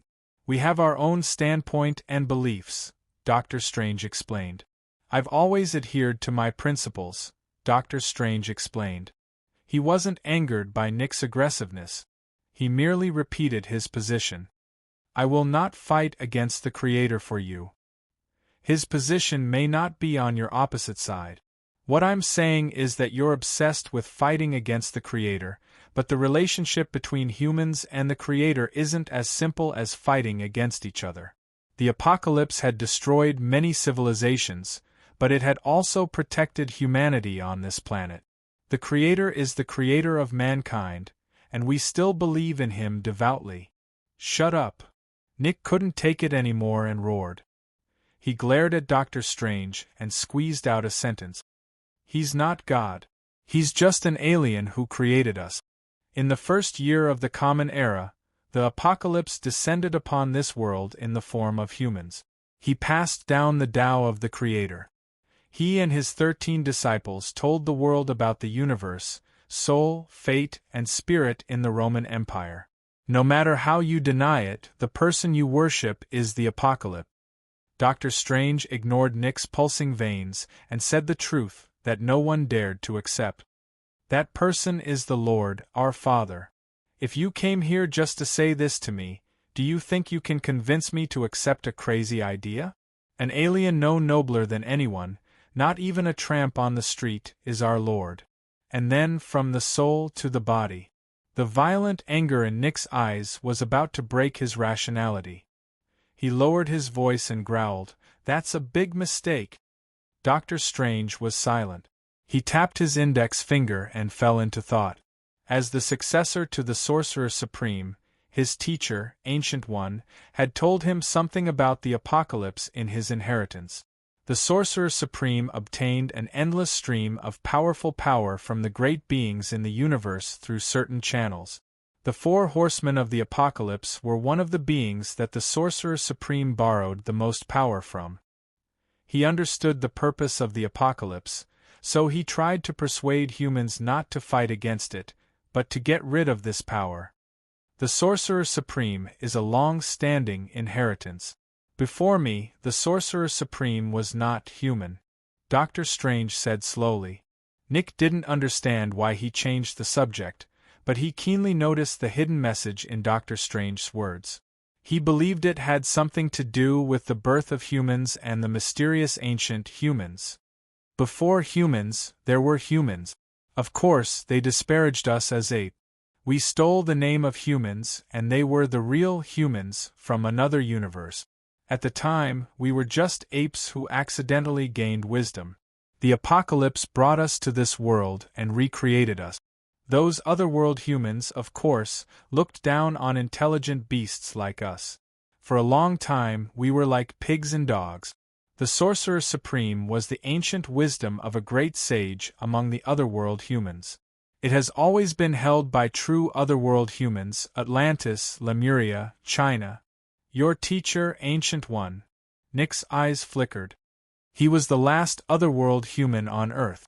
He broke the barrier between otherworld humans and passed on the power of the Sorcerer Supreme to me. Dr. Strange's eyes went blank as he recalled bits and pieces of the past. He only froze for a few seconds before returning to reality. He looked at Nick and said sarcastically, "What do you think the otherworld humans will do when they return?" He leaned close to Nick's ear and whispered, "The first thing they'll do when they return is to kill all of us who stole their homes and falsely called ourselves humans. But they've been destroyed by the apocalypse." Nick spread his hands. "We're the heirs of their will." "No!" Dr. Strange interrupted Nick. "You think they're destroyed, but they're not. The apocalypse didn't destroy their civilization. They'll return to Earth sooner or later. I believe that day won't be far away. The ancient humans and their derivative civilizations. Do you still think the apocalypse is just our enemy?" Nick obviously couldn't accept this fact for a while, and Dr. Strange didn't say anything more to him. The 4 horsemen of the apocalypse, the ancient humans, and the 5 gods of this universe, the relationship between them is complicated. If humans want to survive, they can't simply decide their own position. The apocalypse wants to destroy humanity, perhaps, but the ancient humans don't mind killing us all. The universe god Thanatos is constantly tormented by the anger of destroying Earth. Wait, what the hell is this Thanatos? As soon as Nick heard this, he fell into chaos. He never thought that the peaceful Earth would suddenly have so many dangerous factors appear one day. It was as if the entire universe was plotting against Earth. How could an inconspicuous planet in the Milky Way attract the attention of so many powerful beings? Thanatos is a powerful overlord in the universe. He secretly loves the goddess of death and death of the 4 horsemen of the apocalypse. Although he has the upper hand now, Thanatos is worried that everything will change after the apocalypse arrives. Dr. Strange explained. "What does this have to do with Earth?" Nick couldn't believe it. Earth is the home of the ancient humans, the home planet of the otherworld humans, the birthplace of the apocalypse, the Creator's backyard, and also the place that Thanatos wants to destroy at all times. He hates this place to the bone. Nick felt like he had been shot while lying down. Nick struggled to ask, having difficulty breathing. In other words, the Creator and the apocalypse are the most benign of the three. They only use us for some experiments, while our predecessors want to kill us all off Earth and take back their home planet. The other god of the universe wants to destroy Earth. The apocalypse is the enemy of the ancient humans, the Thanatos' mortal enemy, and the dictator of humanity. The otherworld humans have a grudge against the apocalypse, and the Thanatos are also mortal enemies because of Earth. They desire to return to Earth, so they are hostile to humanity. The Thanatos wants to destroy Earth, so he is everyone's mortal enemy. And the humans of Earth, the unfortunate humans of Earth, everyone wants to step on them? P.S. New Year's First Update. Chapter 202. Dr. Strange and Nick completed this historic meeting in the secret room. In this era of rapid progress, whether people intentionally or unintentionally, they are making history. The world is slowly but firmly changing, sliding bit by bit in the direction Chen Ong wants. In New York City, at the center of the change, the autonomous government has gained some of the power they have been dreaming of, the low-level control authority of Skynet. No one knows what Chen Ong is thinking. He simply gave this powerful ability to transform the material world to the representatives of the trust. Stark Industries, Oscorp Industries, PIM Technology, these interest groups standing behind the U.S. government have received a blatant blood transfusion from Skynet, and they are greedy and swallowed those tempting fruit. The government feels very uneasy about this. Nick said to Iron Man, "But it's legal. Everything we do comes from the sacred power given to us by the Constitution of the United States." Yes, the development of Stark Group's strength has been supported by Skynet. It has provided us with a lot of scientific standards and forward-looking technology, but the Constitution of the United States does not stipulate that we cannot accept these. Tawny did not care about the implied threat in Nick's tone. On the contrary, he said to the powerful SHIELD director, "If you have a problem with this, you can raise it in Congress." Stark and SHIELD are in a cooperative relationship, but in terms of protecting his own interests, the superhero is not afraid to confront this iron-fisted director. SHIELD is a powerful organization all over the world. It is strong enough to ignore the requirements of most countries, and even the U.S. government has a hard time controlling it. But the giant trust is an exception. These powerful conglomerates themselves are SHIELD's biggest financiers, and in terms of influence, they are also superior to SHIELD. Even the World Security Council.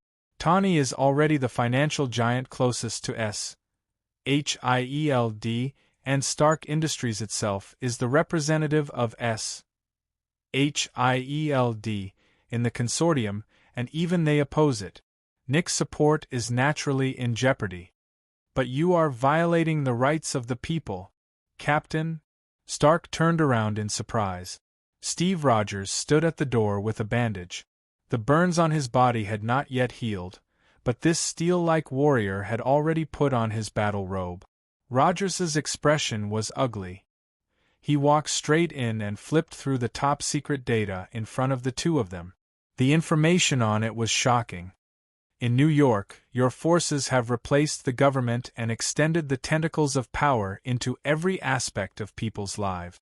Public affairs, the power of the government, and even the power of law enforcement and trial are controlled by the major corporations. "We're helping the government control New York," Tawny retorted. "But dumb made your ego inflate." Rogers interrupted Tawny. "To fight against Skynet, the power of the government and the trust is getting out of hand. This concentration of power has blinded you. I don't think we did anything wrong. This country is facing the biggest crisis in its history, facing an unprecedented enemy. Only by uniting as one can we get through this crisis. If we continue to emphasize so-called freedom, it is tantamount to digging our own grave. In order to survive, we always have to make some sacrifices. While you blame me, we're the ones who are truly protecting this country. We are the ones who are truly protecting this country. Tony slammed the door and left.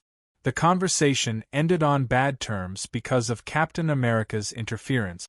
On the other side, when Dr. Chen Ong got off work from the SHIELD lab, he was not surprised to see Dr. Strange in his office. He wasn't surprised to see Dr. Strange in the office.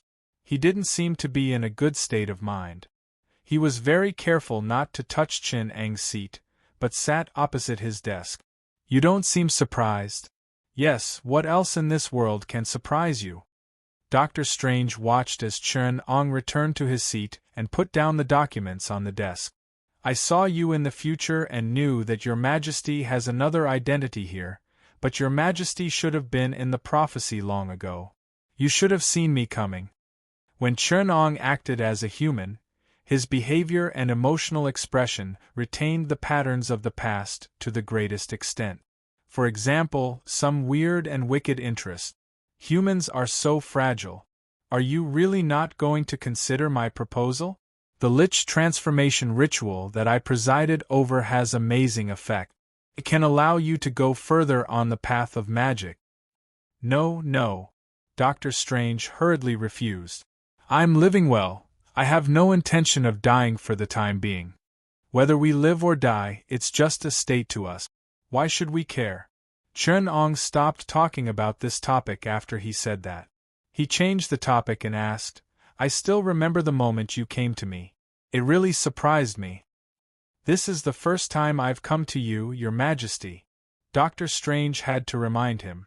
To you, this is something that happened in the future, but to me, it happens every moment. Dr. Strange could barely understand Chen Ang's current state. He was like a fish in the river of time, occasionally able to jump out of the river and see the reefs and twists and turns ahead, but Chen Ong himself was like algae that spread to both ends of the river, covering the entire trajectory of the river of time. You hope that the Avengers can go on an expedition to Asgard. S.H.I.E.L.D. needs the Tablet of Life and Time in the treasury of the Divine Realm, and you want to obtain the Eye of Agamotto that the Sorcerer Supreme has lost.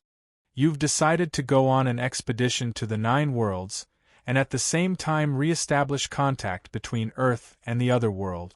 Chen Ong revealed Dr. Strange's plan. But you have to first ask for my permission, because I can't let you get nothing. That's why I came to see you. Dr. Strange nodded in agreement with Chen Ong. What do you have to convince me? At this time, Dr. Strange seemed to have a card up his sleeve. He nodded. Because I know you're interested in the Infinity Gauntlets and the Infinity Gems. Thanos has never given up on them, and you're also very interested in Thanos, who has mastered the power of the Infinity Gauntlet. It's very valuable for research and experimentation. He smiled slyly and asked, So our actions are beneficial to you, aren't they? The star spirit is hiding in the depths of the universe and refuses to come out. The ancient civilization has sealed itself outside of time. The quantum ghost civilization is sinking further and further into the dark matter, and the dimensional fleet has yet to reach this universe. You hope that I can find them so that you can harvest the seeds of civilization planted in the past. Asgard is the focus of all of this. To be continued.